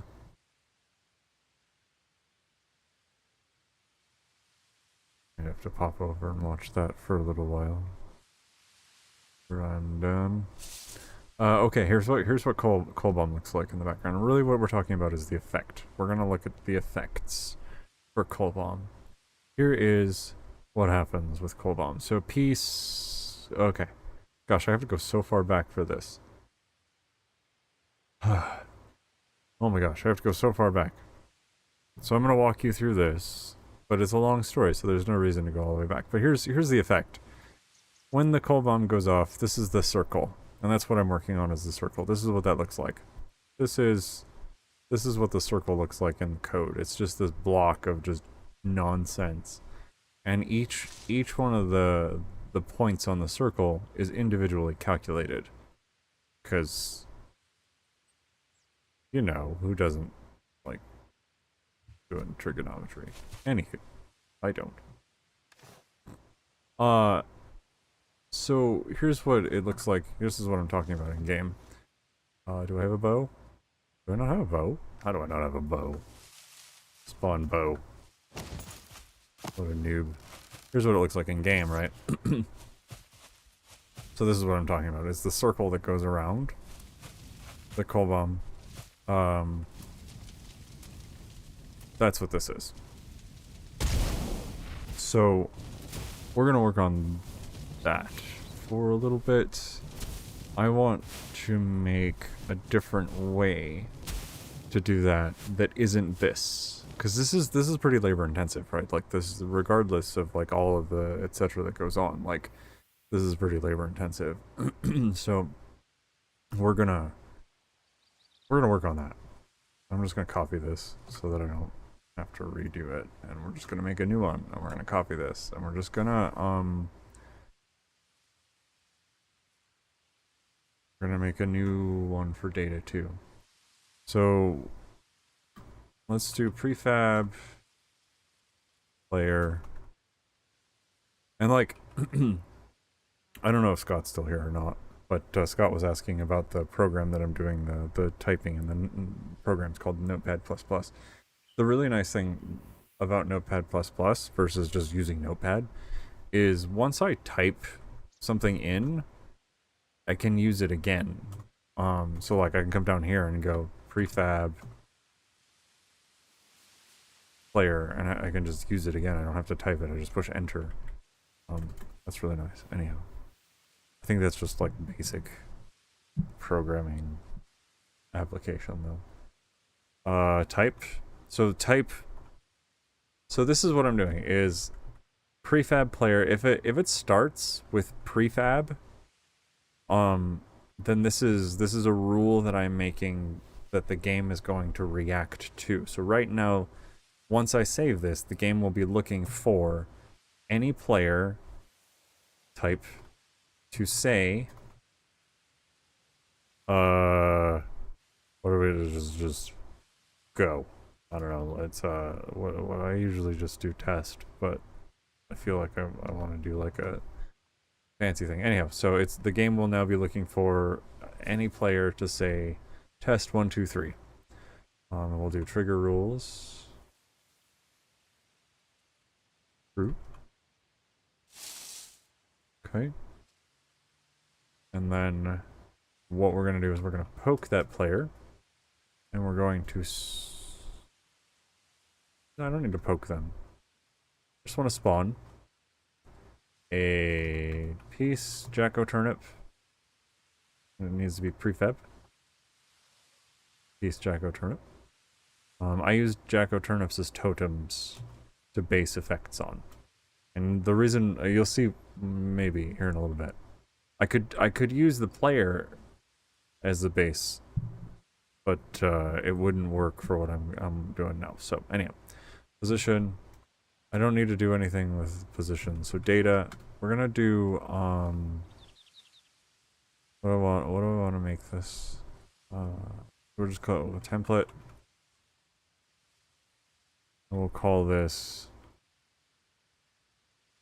3 meter circle. Because that's what we'll do. Is we're just gonna make a 3 meter circle. Conk is this. So you're a Jacko term, yeah.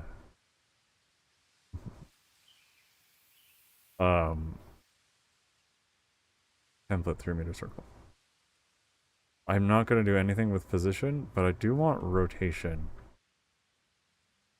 I think this should work.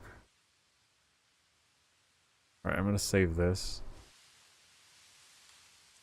Alright. We're gonna call this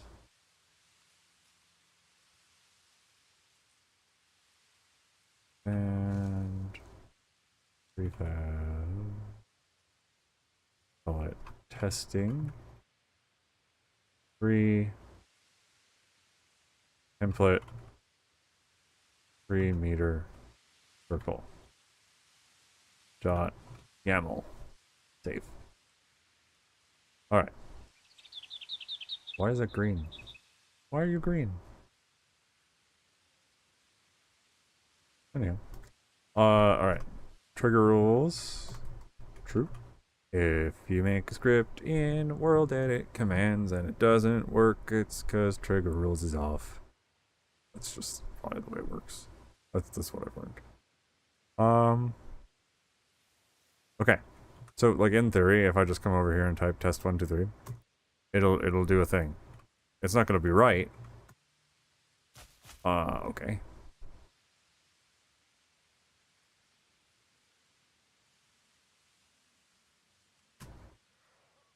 Hang on.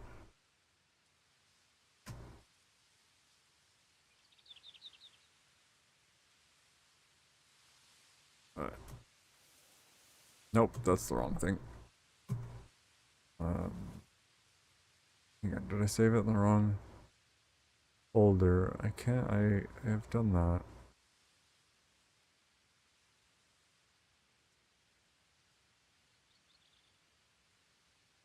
This is causing it to bug out. There we go. Ah!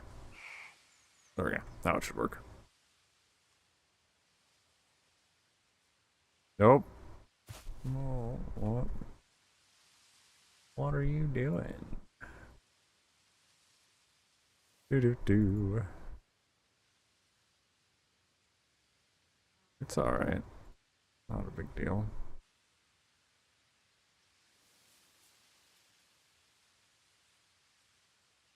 Not like this was the easy part. It should just work. Alright. I probably typoed something somewhere. It may actually just be in how I saved it. Expand prefabs.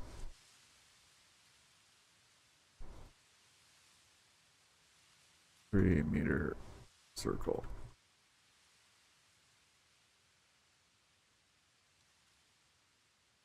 Get rid of this too. Do 1, 2, 3. Alright, FX. It's not even case sensitive. There we go. There we go.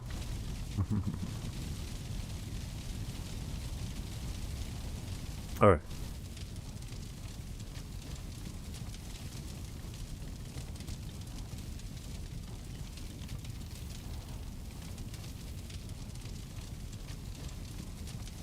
Sorry, I didn't show that to you.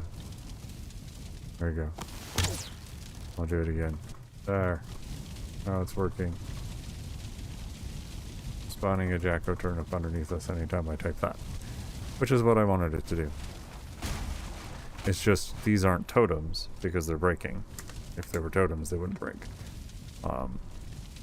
This is kind of how I'm going to make, like a pop-up hunter stand kind of thing. For us to use. Like, at some point we'll unlock the ability to throw down, like, a little emergency elevator to shoot from. Yeah, that'll be fun.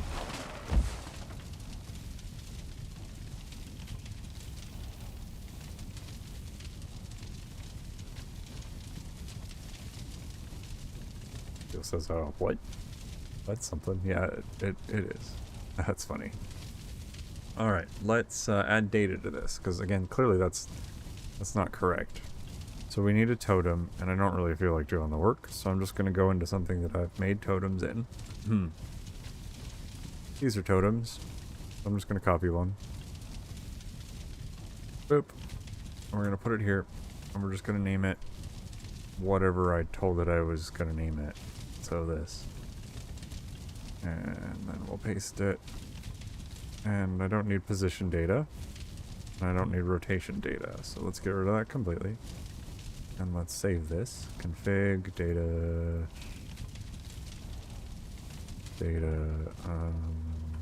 template, dot, camel. Alright, sorry. You guys don't see that part. Alright, so I want it rendered still so that I can see that it's working. Now I've got the fuel turned off, and that's why you guys never hear, that's why you guys never hear the totems or see them, is because I have the fuel turned off. And if you see turnips, if you ever see a turnip, that means there's a data failure somewhere. Because that means a totem is broken. Totems should never break. They should always have infinite health. So, save this. And they don't have collision, so like this shouldn't happen, right? So, oh, I still have this out. Hi, kitten. Drops. All right. Let's do it. Hey, and there it is, and it should destroy itself in like 13 seconds. Yeah, the only one that we should see right now is the one that's in the tower, on the workbench. And it's gone. So, I did my job right. That is complete. Cool. I shouldn't have been able to interact with it, though. Are we usually able to interact with them? I haven't played this game. I'll just turn interact off. But that means that, oh, it's probably because those totems are fire. Got it. Congus is good to know. Look out for turnips. Yeah. I think I already... Alright, so now I shouldn't be able to interact with it, and now the render is... I'm gonna leave render on, because now the fun part. That was the easy part. Now the fun part. This is the part that's enjoyable. So what we're gonna do is we're gonna make a new rule that says anytime this I'm gonna rename this so it's not template 3M circle because that's just meaningless. We're gonna add totem to the end of it at the very least so that it's not just meaning. There we go. That's easy. So we're gonna make a new rule. Anytime this East Jacko turnip filter int is created, so it's just template type is the action, right? So like I have up here player type is say, well the action is say, so the game is looking out for this action from this model, from this prefab. So in this case I'm telling the game to watch out for the creation of this piece Jacko turnip with this filter. Create, watch out for this. I gotta turn trigger rules on because that's the rule. Trigger rule. That's what my merch should be. So I should make some kind of merch that says, if your thing doesn't work, trigger rules isn't on. Something more clever than that. All right, trigger rules is true. I don't know if it's necessary there, but I put it there because that's what I do. Because that's what works. So anytime this Jacko turnip is created, I want you to, and this is what we're gonna do. We're gonna poke it, just because this gives me a little bit more control. Freaking trigger rules, Confio says. This gives me a little bit more control if I poke it. So we're gonna poke, and we're gonna say self. So we're gonna tell it to poke itself. This is true, because I want it to be true. Much like if you don't count COVID numbers or if you don't count economic numbers. No, it's not like that. Because this is actually true. Unlike that nonsense. Anyhow. So poke self is true. And then I'm going to give it a parameter. Parameter is, and we're going to call it template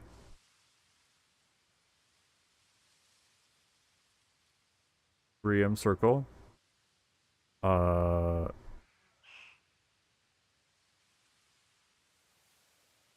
And I'm gonna hold off on that because I haven't quite figured out what I'm gonna call yet. All right, so we're gonna poke self true parameter. Now we don't need a max distance and we don't need a limit because we're poking ourselves and it's right on top of itself. But what we do need is we need delay. I'm gonna leave that at 0. I need repeat. I'm gonna leave that at 0. Repeat interval, and I'm gonna put that at 1.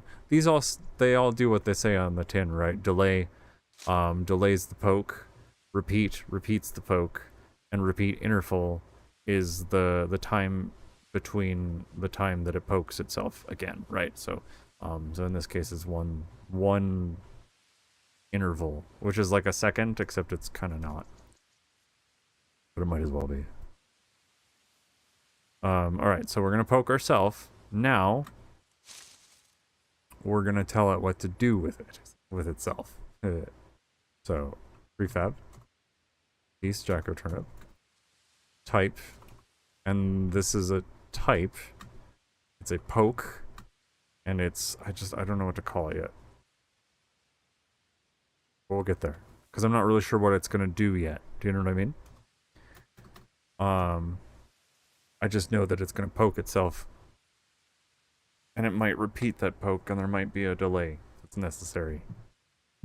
That's all I know. That we're coming up with a brand new thing. This is, as far as I know, I don't know if anyone's done this yet. They might have. I just want an easy way to make circles, you guys. So, with that said, spawn. Case. Prefab. I'm going to make this just be itself. Well, no, if I make it itself, then it'll be a, a loop. But we're just gonna make it a Jacko turnable for now. But I don't think it's gonna be a thing. Congress says new stuff is cool. Yeah. I'm excited. Data. I've got like little precursors of this, but I want a template so that anytime I want to do a thing, I just copy paste it. Because that's like, I feel like I've spent the bulk of my time just making templates for things so that I can be like, when I want a new monster, I just copy and paste the skills and stuff. So like, and I feel like I do that a lot. Like that's how I like do a lot of my editing. Make a template, and that's where the burnout comes from, is like making templates. If I can get past burning out after making a template, then like I know that I'm doing something. Anywho, sorry. Whatever. So what am I doing? So we're poking the thing after it makes itself. We're poking itself after it's made. There we go. And then we're gonna spawn another thing, but this isn't the totem. This is the effect. So we just told it that we made a new data. We have to go make the new data. Let's go do that. I'm just gonna copy the old data, or the first one, and it's just gonna it'll last the same amount of time.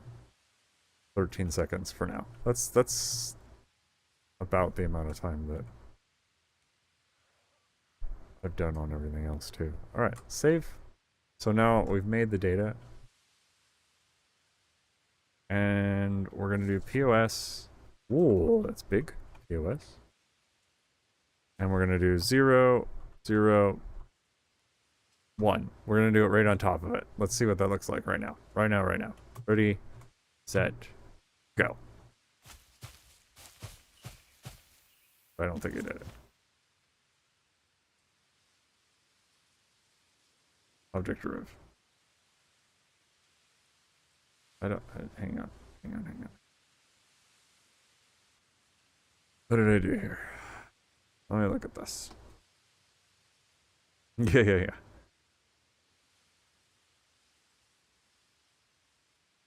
I'm just gonna make sure that I'm not missing anything in this.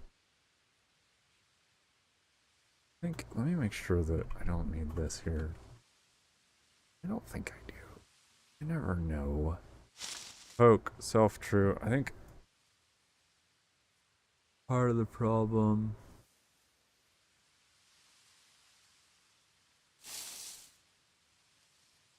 It's gonna be easier if it's not directly on top of it. Let's put it 2 meters out.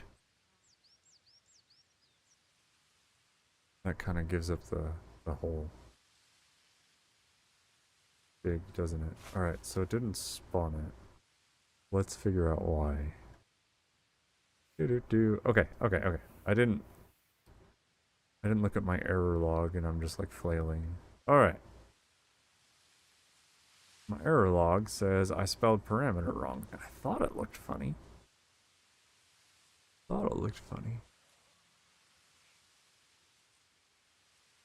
Where is it?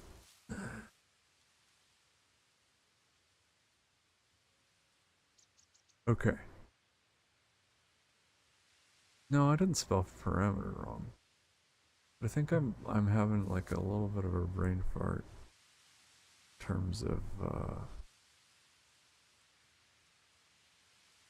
it's been, how long have I been going? Like almost 2.5 hours. So yeah. I'm allowed to have a little brain fart. I'm gonna have a little water, and I'm gonna look at this.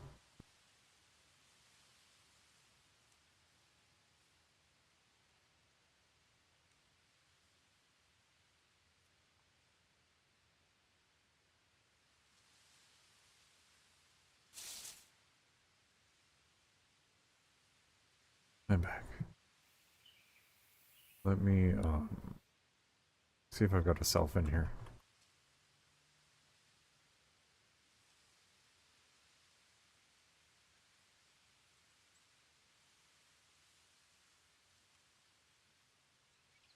Did I spell parameter wrong? What? Is that really what it was?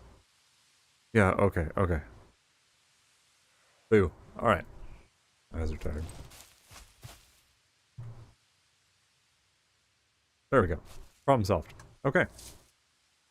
So, anytime we create the first totem, the second totem is created.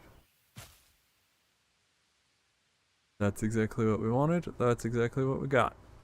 Because that's how it works. So, now here's the thing that we're gonna do with this. Is I have to think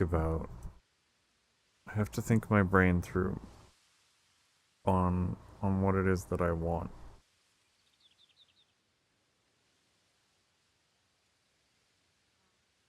Um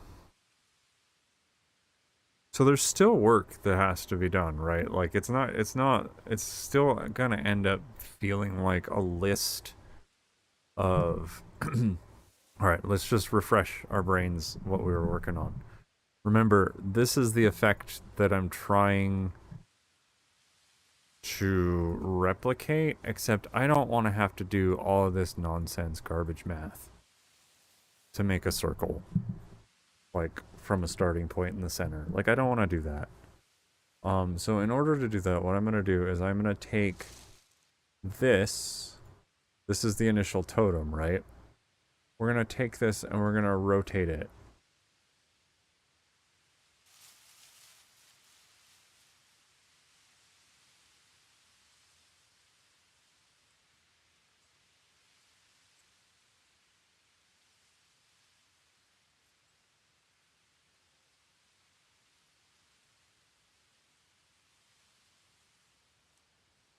I wonder why this jank. There was a period in there, which means I'm gonna have to figure out where that came from. So, in theory, excuse me. In theory, now, rotation's kind of jank. So bear with me because I don't know which one's which at this point. One of these is pitch, one of them's yaw, and one of them's whatever the third is. Like instead of it being XYZ, it's pitch, yaw, and you. I don't know. Whatever it doesn't. So anyhow, in theory, yeah, look at that. So it's jank. That's okay.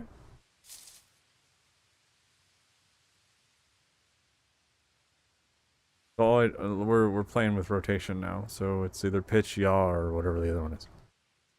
Now, go back to the game. Scroll out. Test it again. Look at that. I'm not really sure why there's this many.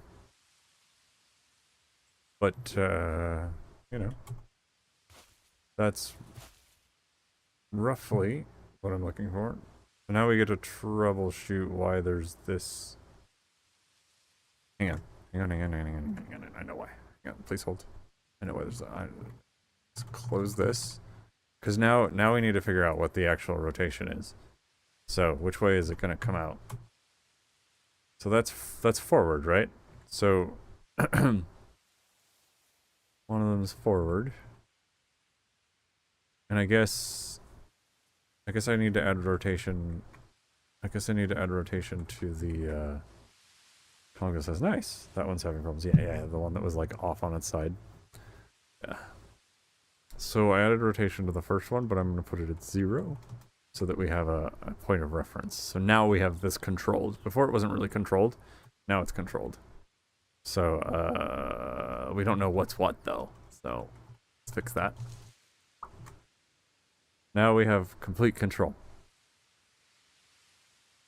Alright, so that's directly in front of us. Boop, boop, boop, directly in front of us. So, sorry, I did the thing, but anyhow, as you can see, it is directly in front of me. And then I've added second one at 90 degrees, so let's see what it thinks 90 degrees is. Boogity boop. It thinks 90 degrees is that way. Cool. Now I'm going to rotate the original totem again to 180. And I'm going to rotate it again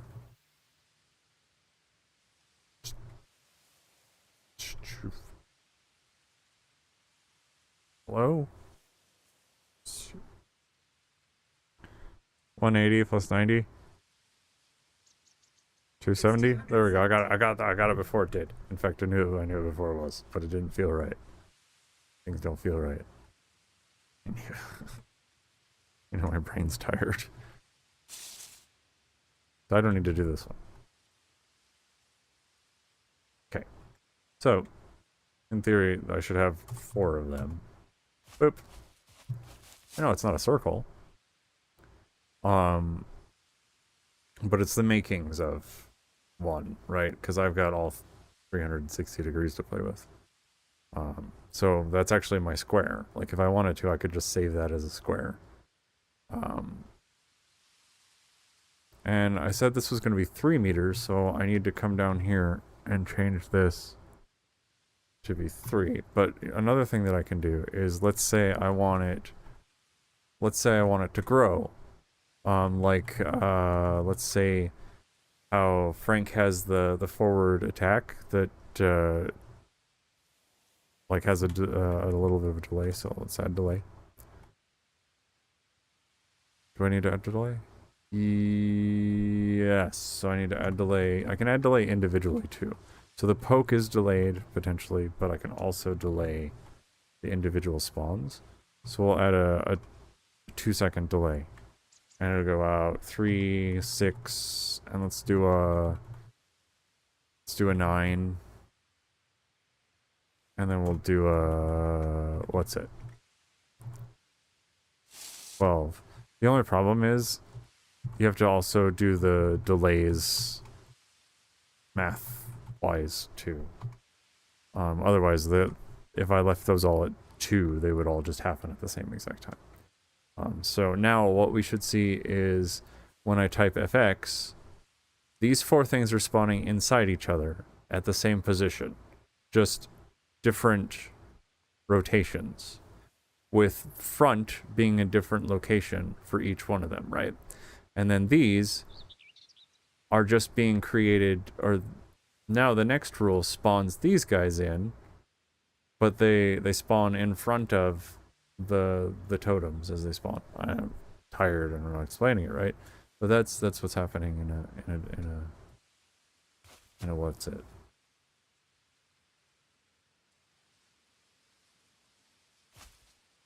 And that's how that should do. Cool. And then they get removed at different times too. So you should see the first row, yep, and then the next, and then the next, and then the last.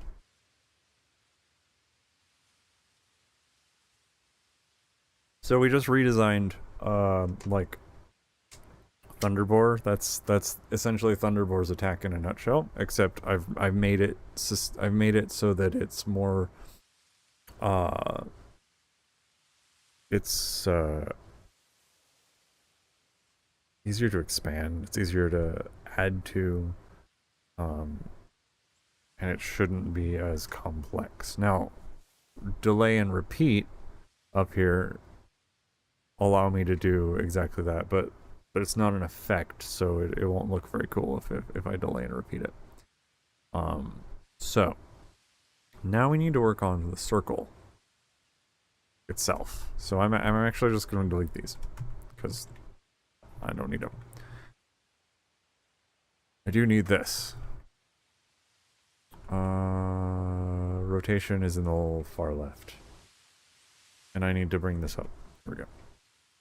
So what I'm gonna do is we're gonna do what would a good arc be? What's a good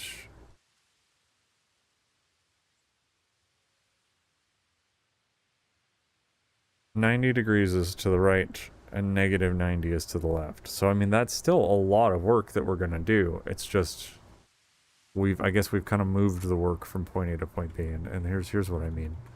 So we're gonna do, let's do 5 degrees. Right, like I have to manually do this.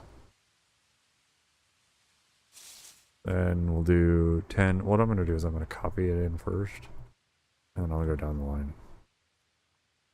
10, da, da, da, da. So we're gonna do, that's a lot. Let's do 10. Let's do it by 10 degrees. 10, 20, 30, 40. I mean, that's still 18, 50, because I have to do -2. 60. That's position. 60, 70, 80, and 90. Excuse me. 90. Let's see if this is right. I think this is right, right?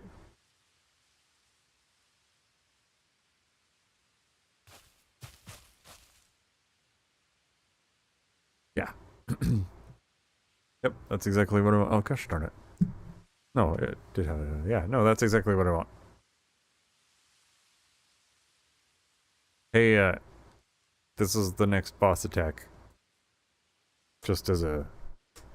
Just as a winky face. I mean, it'll be faster and there'll be effects, but... Yeah, I'll do it again.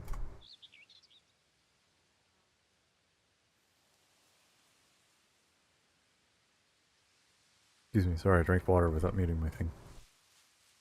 Yeah, ooh, sneak peek, yep. So, what, did that repeat? Hang on. Or did I just glitch out?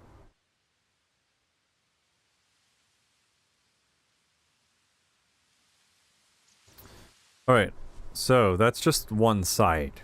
Let's do this. So we're gonna do this. I'm gonna open a new thing. And what I'm gonna do is I'm gonna go here. And I'm gonna do a tricky trick. I'm gonna go like this. And I'm gonna Control F that. And I'm gonna Control F replace that. And I'm gonna add a negative in front of it. And then I'll go up here and fix this so it's not negative anymore. And then we'll copy paste that out back into the thing that we're working on. Like a tricky trick. There we go. And I'll close that.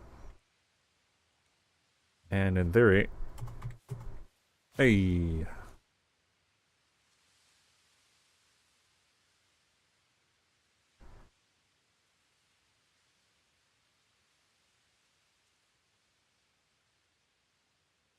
So it'll be faster.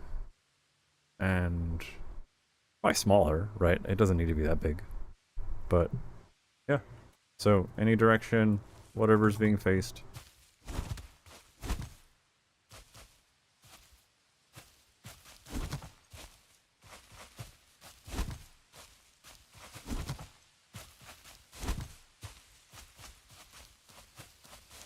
Yeah, I like that. That'll be cool. I mean, it won't be something that happens, like, that often, right? So what I can do is I can come here, and... So these are the totems, right? These are the totems. We need to copy the totems... Well, that's a lot. That was a lot of totems that I put in there. So I'm not sure if I need that many. Let's look at performance. How many instances did that make? Roughly.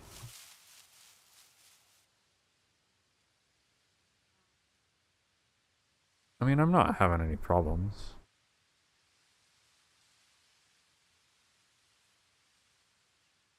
The major thing is that these aren't effects. So let's make them into effects. Shall we? Shall we? Oh, actually, let's add damage. Well, no, we haven't.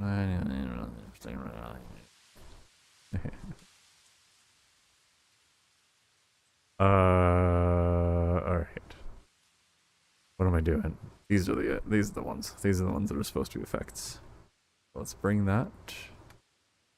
Bring those over to here.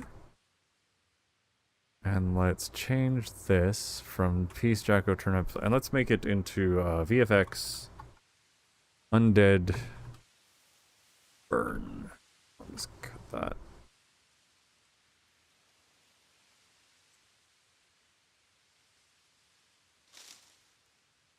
Okay. Whoops. Copy that back to this, like so. And here's what this looks like with an effect.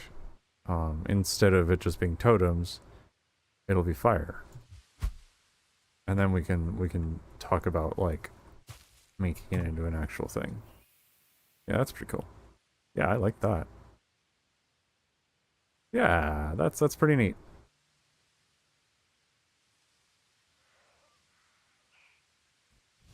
I didn't have to do any complicated math at all. You guys. Zero complicated math at all.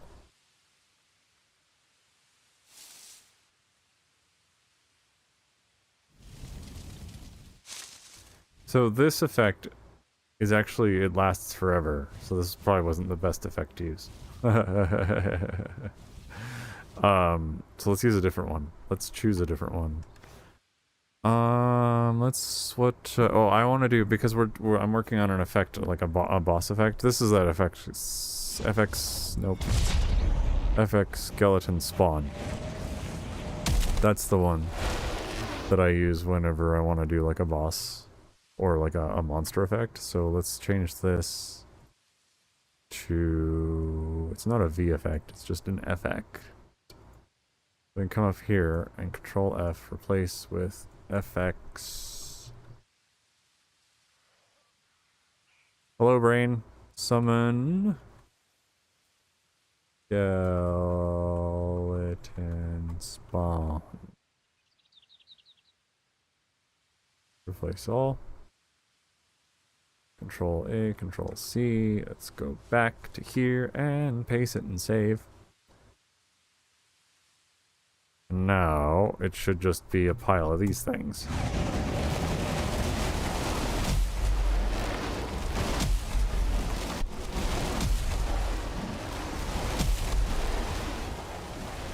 There, that should look... Dang it. That should look kind of familiar, hey?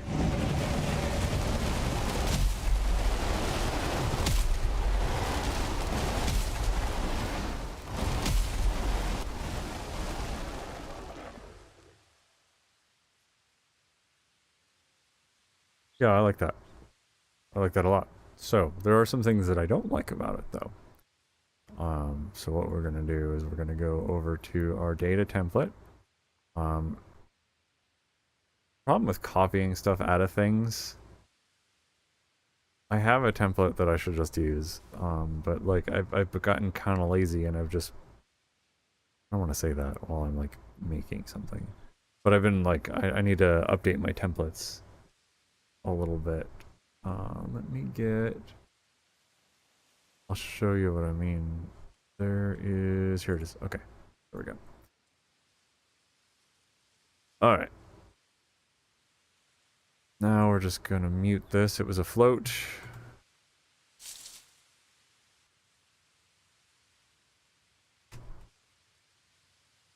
And now instead of having all of that noise, it's silent. And I can set the sound to whatever I want, or I can turn it down, or I can give it a range, right? So I can give it a range of let's do 0.02 to 0.5, right? So instead of it sounding like it did, 0.5 is still a little loud. So I'll go back to that and let's do 0.05.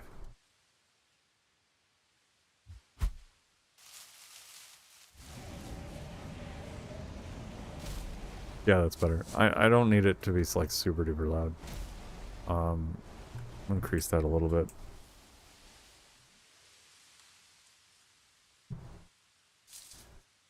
A little louder is better, but at least like you know something's happening, but it doesn't sound like you're stuck your head inside a vacuum cleaner.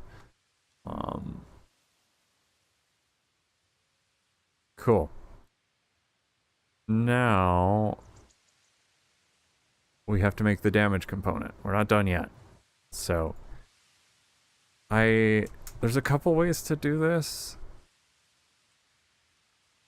And I haven't like convinced myself how I want to do it. So, yeah. Okay, here's how I'm gonna do it. So, here's how a lot of the damage components are made. It's very similar to it's just another rule. So, we're gonna make a rule that whenever this effect is created with this filter, right? This tag, int, we've seen this before, is true. That's what 1 and 0 are. So when this is true, let's go make sure that that is what we have. Yep, that is what we have. When this is created, so type is create. Trigger rules. Oh, I have to put trigger rules. Look. This would not have worked because trigger rules is not turned on. Let's turn that on. We would have had a bad time.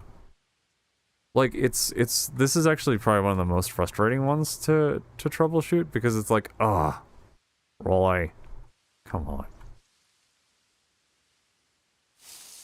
Let's just turn trigger rules on. There we go. That should all work now. All right. Let's get back to our rule. So when this effect with this filter is created, I don't know if this one's necessary or not, I want you to poke. Now, it needs to poke itself. And the reason why it needs to poke itself, you'll see. But remember that I said that it needs to poke itself. Poke self is true.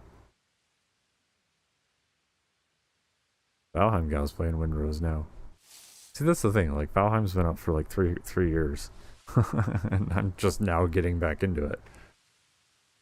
And it's not gonna be the game. Although, like, hopefully they release what true Northlands or cold place or I don't even know. Whatever the next biome is. Anyhow, poke. We're gonna poke ourselves. Parameter. Hopefully I do this right this time. We're gonna do template, 3 meter circle, damage, loop. And I'm gonna call this player damage loop because some of the things that I've made cause damage to like players and monsters and junk. And each one of those, I've made them into separate what's-its, so that they're better controlled. Deep North is what they're calling it. Thank you. Anyhow, so poke self. Now, it's poking itself, so it doesn't need to have a limit or a distance, but it does need to have a delay. 0. Repeat. 0. Repeat interval. 0. And because this is damage, we need to make it so that it doesn't cause damage to us while we're in bed. So to do that, I just have to look up a thing, and I always look up Frank for this because it's the easiest one. Band. Nope. I did the wrong one. It's in damage. Open. Monsters, Frank, damage,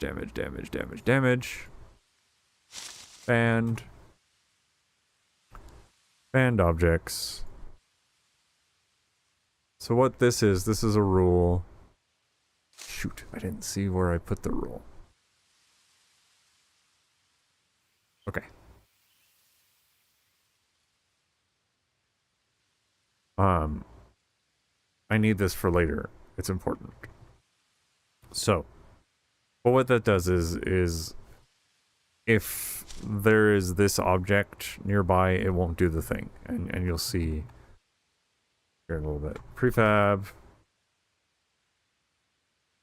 Gotta poke itself. Because we're still doing the poke. And it needs to be destroy, actually. Destroy.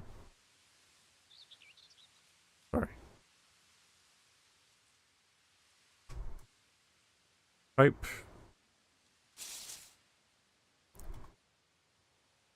Poke. This. Alright. Now, we do this part. Now we... Okay, so let me explain this after I get some water. Oh, I need to get up to get some water.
I'm back. Oh, I didn't drink any water, I just got it though.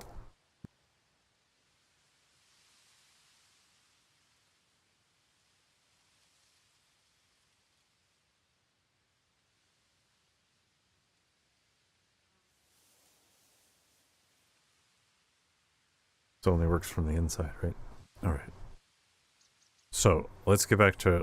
Let's remind myself what I'm doing. We're adding a damage component to the effect. To the effect that we just made, right? So we're gonna add a damage component to whenever this effect gets destroyed, it causes damage.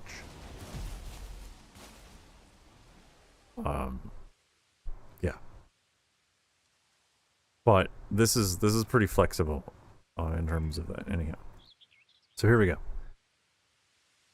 FX, summon, skeleton spawn, filter, destroy, trigger rules true, poke itself. Does it need to be repeated? Yes, maybe. We'll look at that. Pokes itself. Type, poke, damage loop, and then we're going to poke prefab player parameter. This player damage. So every time one of these is destroyed, it's going to poke itself. And every time it pokes itself, it will look for a player to poke within max distance of 2, limit 10. And then this doesn't need to be repeated or anything like that. Okay. Now we're poking players. So we've completely changed our gears from poking the effect to the player. So now I do, here we go. Prefab player. Type. Dang it. My keyboard over. Oh, I moved it too far. A little bit. There we go. Alright. Template. This is the parameter. So I'm telling it to look for this parameter. Essentially, it's kind of an organization thing. And now we add banned objects. So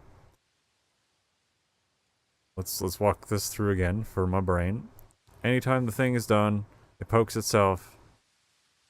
When it pokes itself, it looks for a player nearby to poke.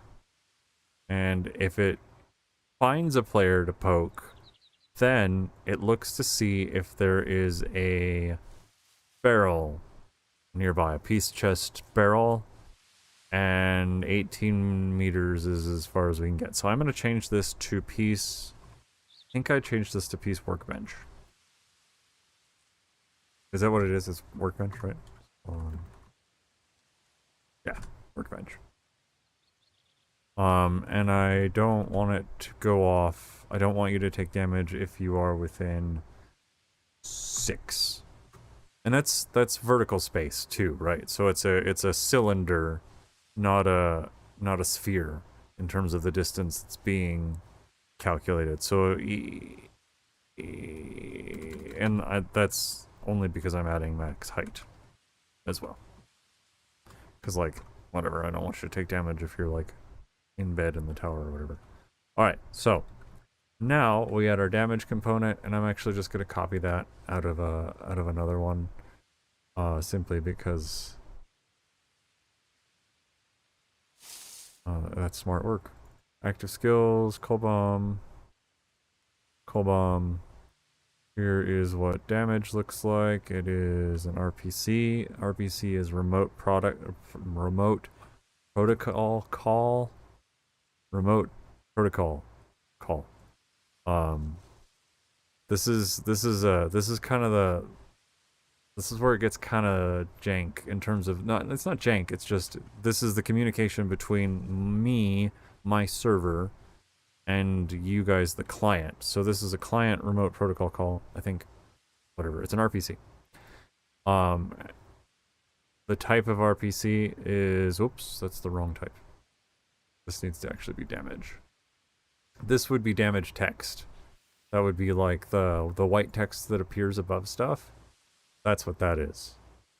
So like when you hit something, if it's yellow or white or whatever, that's damage text. So this is explosion and whatever. I chose the total wrong one.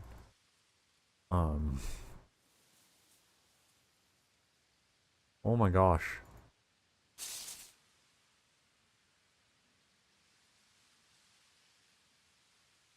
Probably could have just typed it out at this point. There we go. It would have been faster. Okay. Alright. Well, I don't need that. So let's add the damage. Bloop.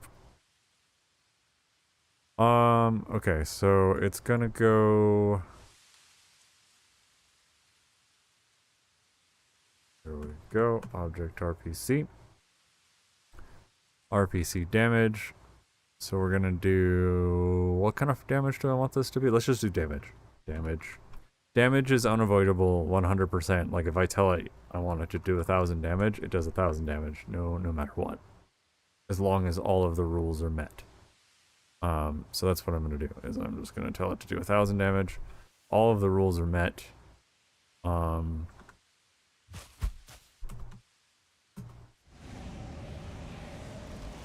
First just had to make sure that that still worked. Run out here now. Alright. So that did not work. Let's look at that. So I want to make sure that I don't have any random typos in some of these things. So I'm actually going to get rid of the banned objects. I think if that works, then I think I know why.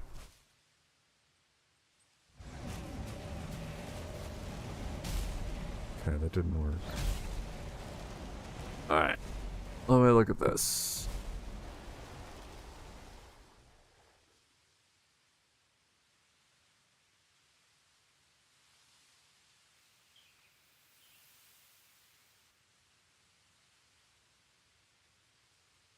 Let me make sure that there's nothing weird with the destroy. Real quick. But also make sure that it's doing the right data too. Like there's just a bunch of random stuff that could happen. Okay. What did I just do? Hang on. Did I even do anything? No, okay. FX, summon skeleton spawn. Cool. Here's how we test. Command. Shout. Hello. Save. I still have StreamerBot open. Oh, it's because I'm using StreamerBot. I'm actively streaming. That's where my brain is. I'm getting tired. Alright, I just reopened StreamerBot. Hopefully it catches back up here. There we go. Cool. Alright. Let me...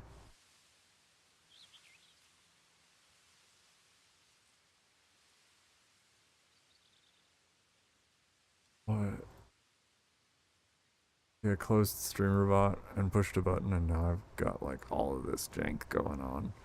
It's not as bad as it happened. Like sometimes, like I'll push a button while we're like mid gaming. Like I'll have to fix something if it's like critical, and I'll like panic press something. And how do I expand all of these if they're all closed? Boo! Things I don't know how to do or remember how to do. But I figured it'd take me longer to look it up than it will just to do it. Alright. Get back to work. So.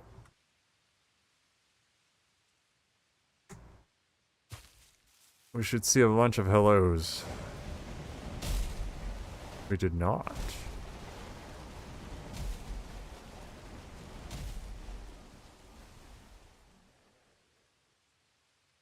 Oh, yeah, there they are.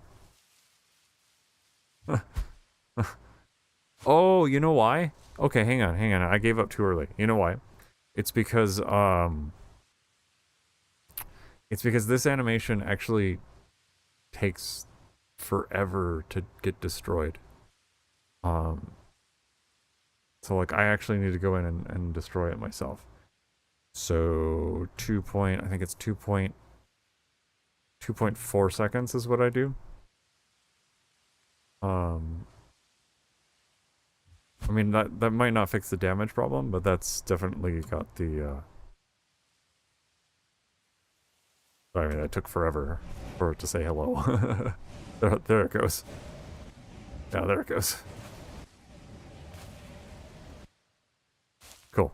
Okay, and then I add an explosion to that if I want it, right? But I'm not at that point. Like I'm not going to customize this. We're looking at making a template right now. So like I'm gonna do the barest of minimum of customization just to make sure that it works.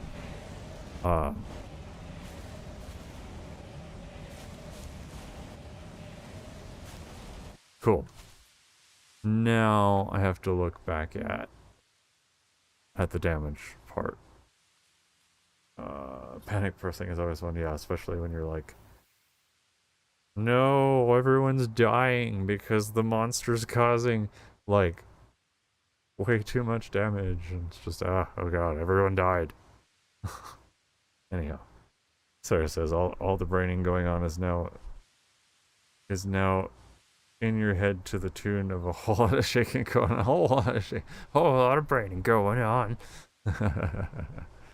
That's funny. Okay, I need to figure out, okay, so this worked. No problem. Now, we test this down here to see why this isn't working. It's probably something simple. Like I'm missing something, and it's just because like I'm kind of tired.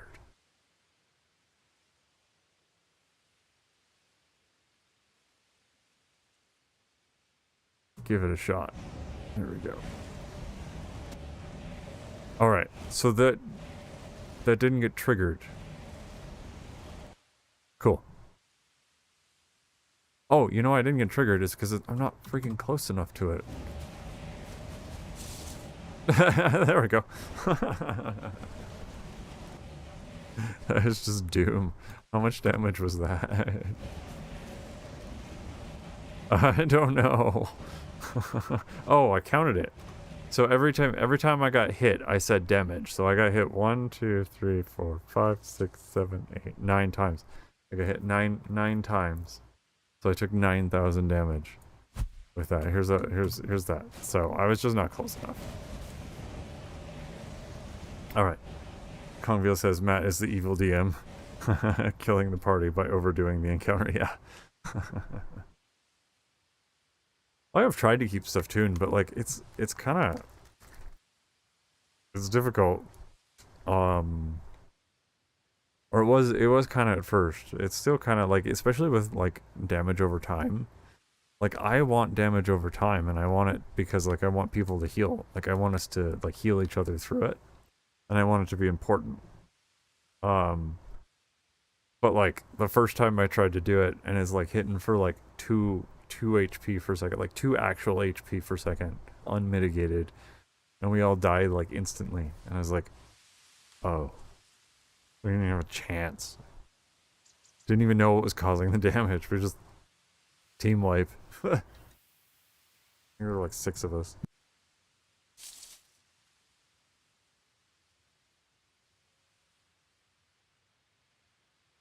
Alright. So let's reduce the damage. By like a little bit. It doesn't matter. I'm not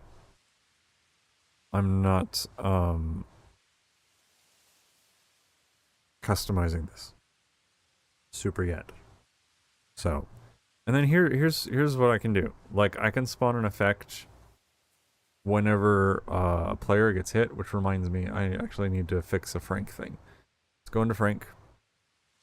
Excuse me, sorry. Go into Frank real quick. And let's go to, I think it's under his damages. There's a couple things that we're gonna do for Frank, and you guys are here for it, so we're gonna nerf him. So which one am I in? I am in pink. So I've decided that I don't want the meeting to slow us. Like the whole point is that we're supposed to get in. So for now, I'm gonna turn that off, and we're gonna see if I like it with it off. However, that means the damage needs to be more, right? It needs to cause more damage to us to make it so that like we have to go to the meeting. Do you know what I mean? Because right now, if you're caught out by it, like it's not too bad, right? Like whatever, it hits for like 30, and you can heal through it. And that's what we've been doing. I think Mare was the only one who ran in once. And the only reason why he took as much damage as he did when he did run in is because he got hit by B-bomb. And that was it. Like, I want us to have to run in, so it's gonna hit for a chunk of damage. So let's figure out how much damage I want it to cause first. Let's figure out where the damage is.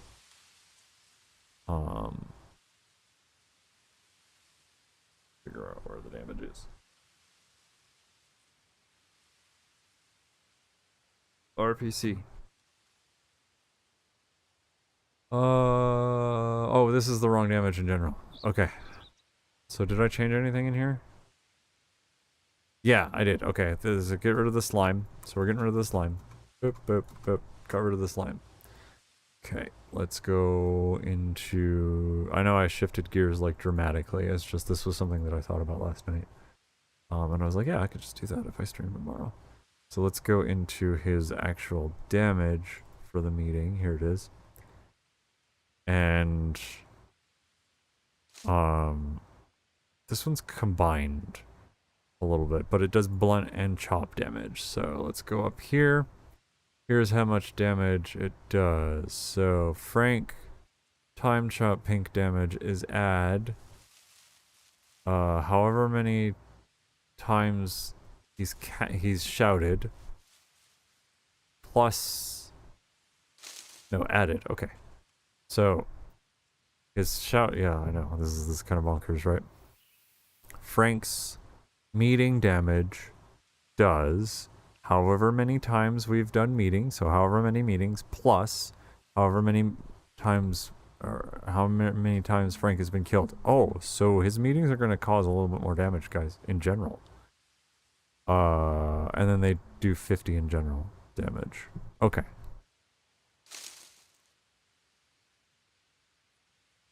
So I'm gonna make this so that it causes 75 damage.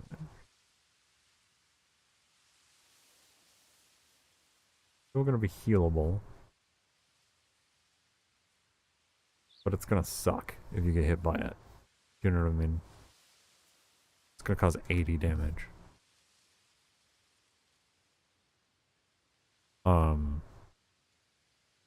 But you can run in. Right? And you can run in faster. And you gotta be like within 50 meters of that, otherwise you're gonna take a ton of damage. So that's what we got going on. For that, I fixed that. And I don't think there was anything that I wanted to do with his shout. Was there?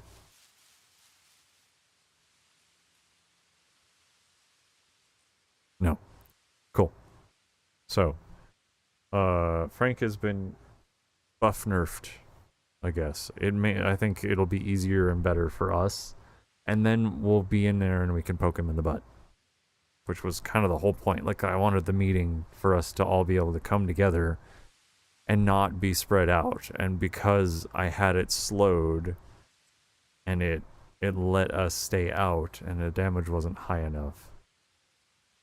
Yeah. I'm not justifying, I'm just explaining. Let's check this out, make sure this still works. Shoot. 100 damage. 100 damage. Bunch of damage. Bunch of damage, cool. So every time, now let's add an effect to this. So I want it every time one of these is destroyed, right? And I can just add it to this. I don't have to do anything crazy. And just do spawn, prefab. It needs a thing in front of it. Prefab. FX. And let's just do the basic explosion effect, which is where is it? Like, all of my favorites were on my laptop. Oh no, okay, I have something in the search bar. That's why. Okay, I think it's just sledge. Actually, is just what I use. It's just the sledge effect.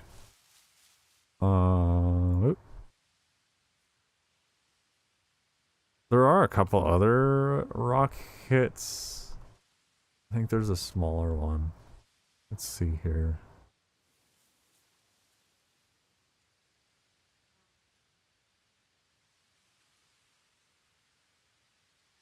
It's just really small. Hit. I'll just put hit in there. VFX. Alright, club hit, blob hit, coal hit. Coal hit? Just a black explosion. I'll just do sledge for now. Sledge. I'm not. This is not for customization. Right? So, prefab, VFX, because this is a VFX and not an FX. They do different things. You can do different things with them. Make that smaller. Like, some things can be scaled. I think some VFXs, I don't know if they're the ones that can't be scaled or not. But we're going to spawn this. And we're going to do data. And we're just going to use the same data that we were using.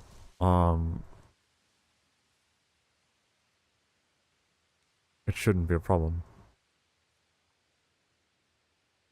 Data. Okay. And now it's gonna be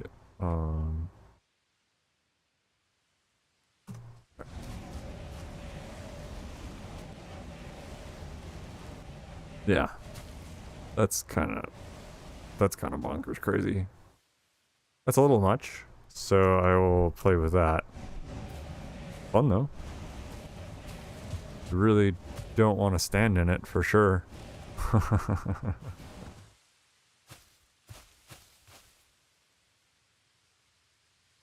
Oh, what the heck is that?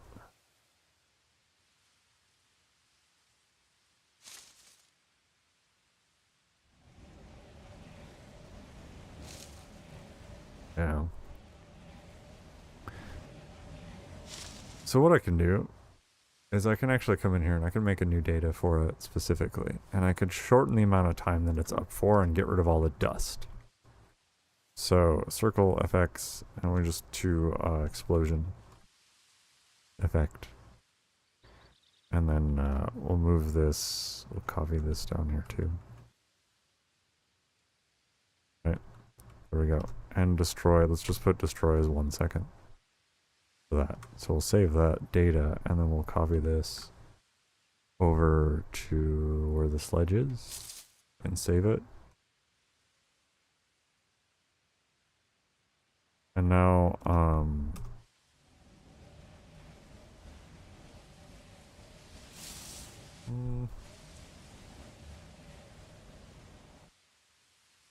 it's definitely visually disruptive.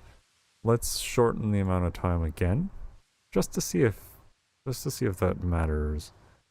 Because I may end up, well, we may end up changing that. How long is an explosion? Like, I don't know, quarter of a second?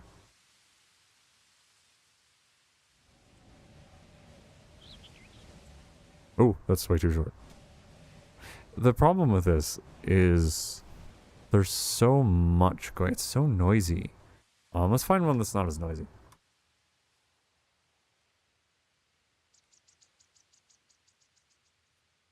It's just not the right choice. That one's blue. But I know there's a rock hit that I've used. If anything, what I can do is I can just get rid of this altogether, right? Like I don't actually need this, right? And we can just come over here and we can actually just shorten the amount of time. So this can, or increase the amount of time. So 3.5 seconds on the original circle effect.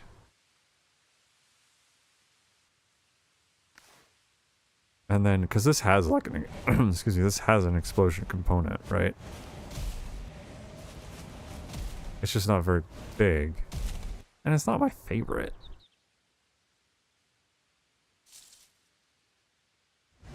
But I can add to it.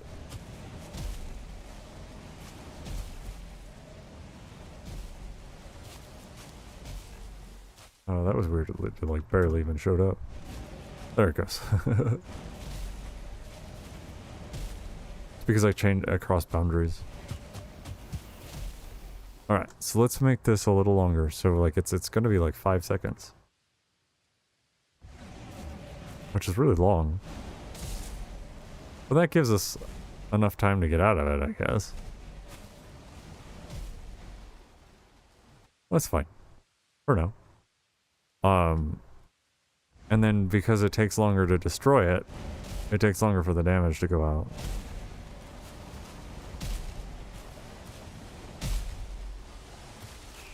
Probably 4.5, like 4.75. Alright. And then let's look for, oh, nope, don't need lightning. I'm just looking for your basic explosion. Like, this is massive. Wow, I don't want that at all.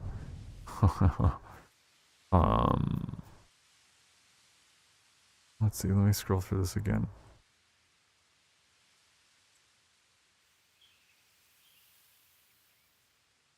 Yeah, I know there's a stone hit that I've used, so I'll just scroll through this. Right, I don't want that. Yeah, that'd be terrible. Oh, I need to, this is what I wanted to remove. That's what it was. I did all that work in Frank, which I need to test now, which I won't do here. I did all that work in Frank and didn't actually do the thing that I wanted to do. this Frank shouts, and everything that he hits when he shouts, it has an effect, and it's just not necessary. We just don't see it. So here it is. I'm just gonna get rid of it altogether. I'll comment it out, right? Just in case. And let me look for it some more here. What? Nope, that's the only one. Alright, so save that. And I'll do the same here. Whoops. Oh well. Charge. Comment that out.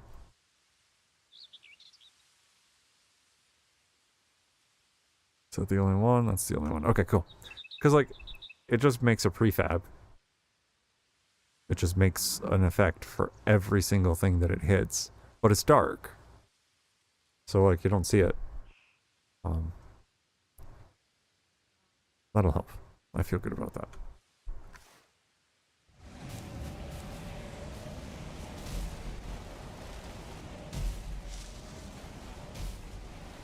Such a weird effect. Alright. So we're looking for a new... Glad I did that. Explosion. It's a sound effect. Alright. I think it's like a stone hit or a rock hit or something like that is what I'm looking for.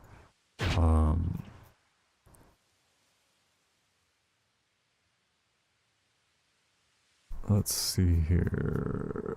Lock's hit? No. Oh, yeah, Lock's Stomp has its own Sledge Demolisher hit. Wow, no, not that one.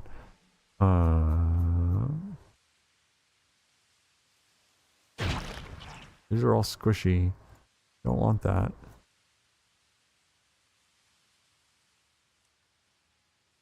Alright. This is the VFX's arrow hit, barnacle hit, that's squishy. Beehive hit, that's squishy. Blob frost hit, that's squishy. Club hit. Coal hit, we already saw that. That one's okay. It just needs to be here, what's cold ball hit? Oh. Deer hit. Draugr pile. These are, a lot of these are just goo. It's an explosion. Leaves a bunch of dust behind. I had one explosion effect that I used that left dust like that, and it was awful. It was the we haven't really done Gimbal and Craig that much. We've been focused on Frank and getting like meat and stuff, but it was the resin guards, their resin attack just, I was surprised at how much smoke it left behind. It was terrible.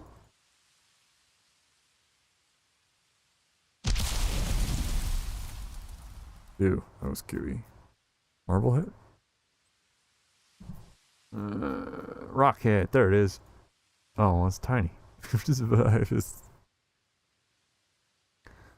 Kongville says, who are Gimbal and Greg? They are the penultimate boss of the biome.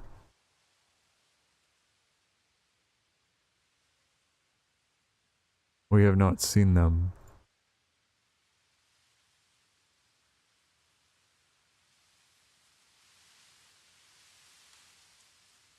What effect do I use for Frank?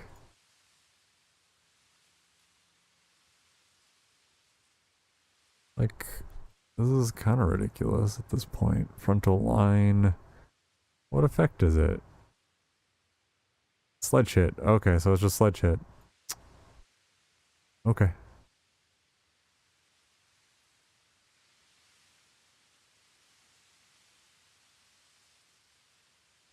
Alright, well. Oh, Kongville asks, what creature are they? So they are, the Greylings. They're Greyling. So it goes, you start off with Nexzilla, then you go to Thunderbore, and then you go to the Greylings, and then you go to, like there.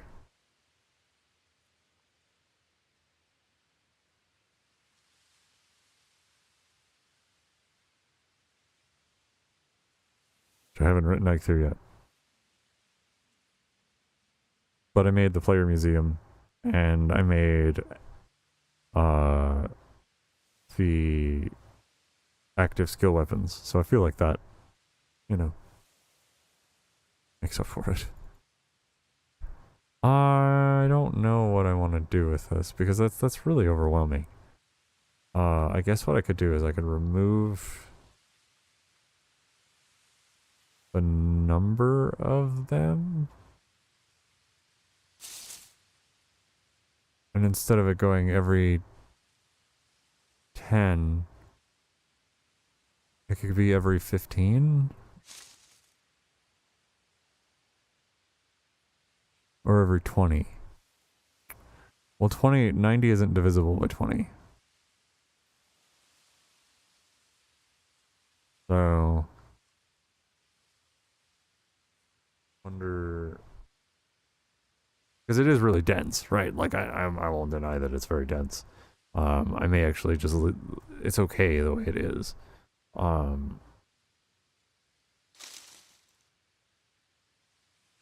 Let's do it at 15.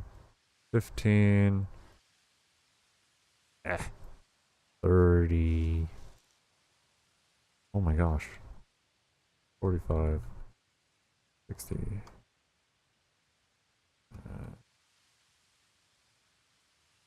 get rid of these. Get rid of all of them. Doodly doodly doodly doodly doop. And then we'll come up here. And we'll copy all this. Like so. Well, what does Control T do, I wonder? Because I did it. Tab.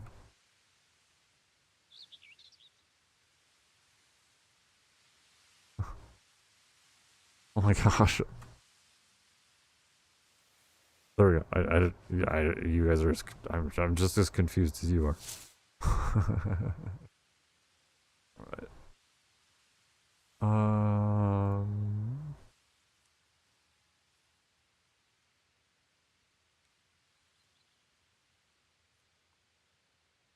Dang it. Oh my goodness. Yeah, this will be the last thing I do. Not like forever, I hope, but like on stream. Alright.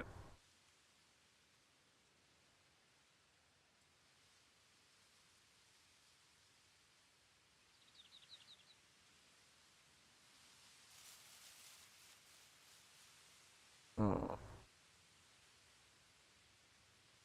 Okay, and I didn't leave that.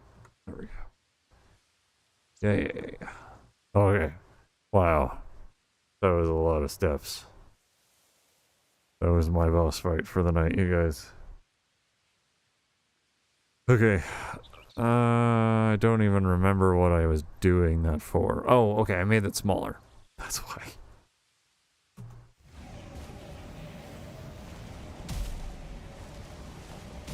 Oh, what? Okay.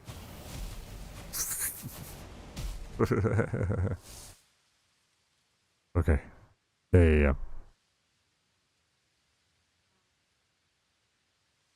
I wonder if 20 is, well, 20 is not divisible. What's the closest thing to 90 in terms of 90? So, what, like 18? 18? 18. Let's do 18 apart. Right? 18. I mean, kinda. That's like 4.5. Never mind. I'll leave it where it is. My brain's toast. Alright. So I think this is probably a good place. This could probably be like... I'll get rid of that. That looks terrible. And then we'll call it a sledge.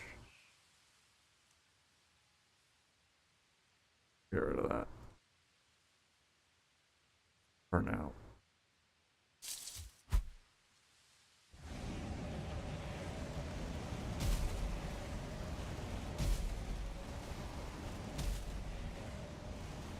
It's just still, it's kind of nebulous as to when the damage is going out on that.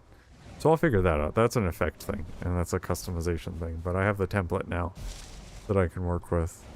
And like, I can come over here, and since we're working the template, I can come over here, and if I wanted to, remember I told you I was working on circles, right? So we got to do the actual circle part. So I take the position of these, and I just flip them negative, and I copy them, and I put them in here, and I paste them, which is the same thing as putting them in there. And I hide that. And now it's a circle. Right? So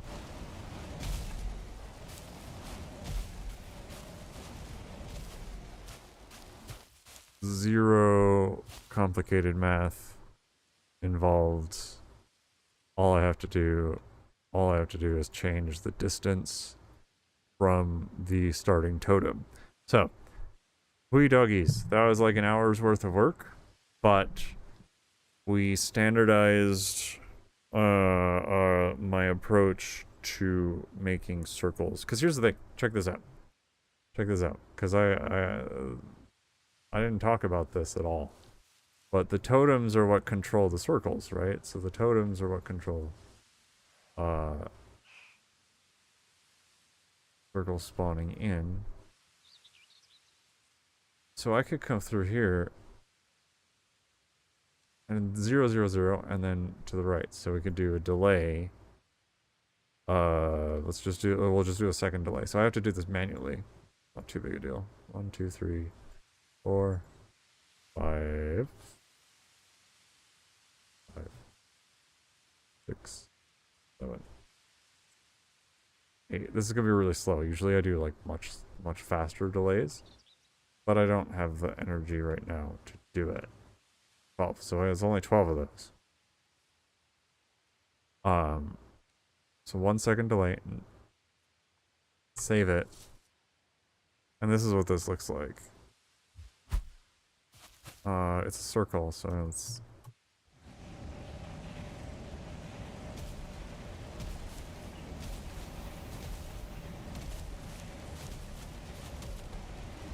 Looks like a confusing mess.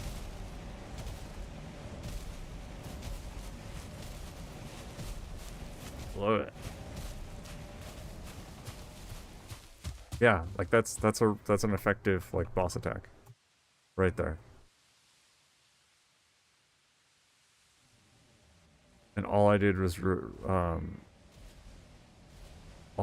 rotate the. Did you stop? Rotate the first totem. Like, clearly that's not all it does, or all I'm gonna do with it. But that's cool. That's a cool thing that we did. I think what I can do also is I can go through and delete all of the negative ones. Because I animated it, it doubled it up a little bit. We can fix that.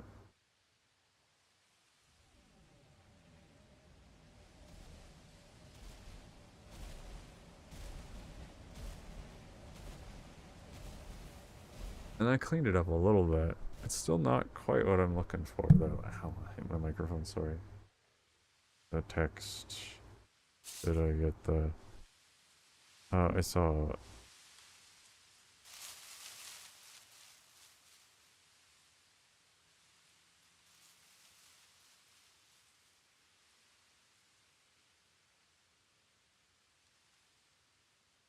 Okay, sorry, I got text. Alright, let's look at this real quick. See if I can troubleshoot. Because that's not quite what I'm wanting just yet.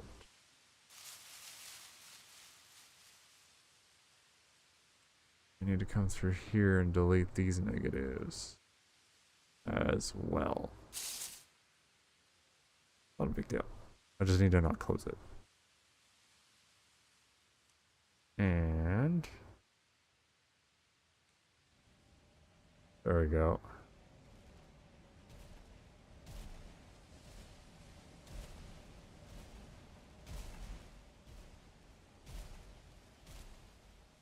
Yeah. Yeah. Like, that's not the full circle, right? That was just the 90 degrees off to the right because I deleted the full circle. So that's generally what I'm looking for. Is like we're looking at like just progressive things that bosses can do. Like that's a pretty good like run away from the fire that's spreading across the entire room kind of thing. Do you know what I mean? So like I can come in here and I can replace this completely and do I'm just playing at this point. VFX, undead, burn. Gosh darn it. Nope, cancel. Yep. So now I'm just playing. This is what that looks like as it just spreads across the area. So like you would want to avoid that, right? As it like spreads out from the boss. So yeah, no, I'm pretty happy with that. This is not enough, so let's complete this real quick.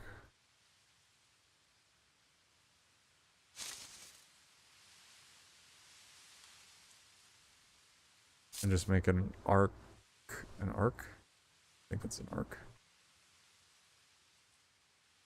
Make that an arc in front of me. Sorry. I'm trying to figure out what's going on here. Did I click? That's what I did. Oh my gosh.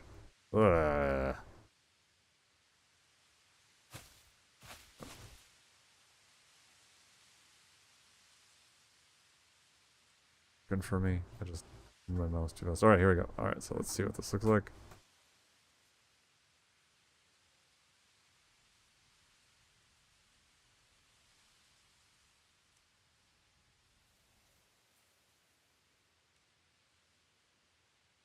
I mean, I just kind of like reinvented the thing that I made earlier, just worse.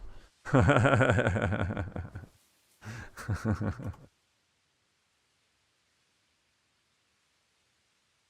that's okay. It doesn't matter. I'm doing stuff. Um.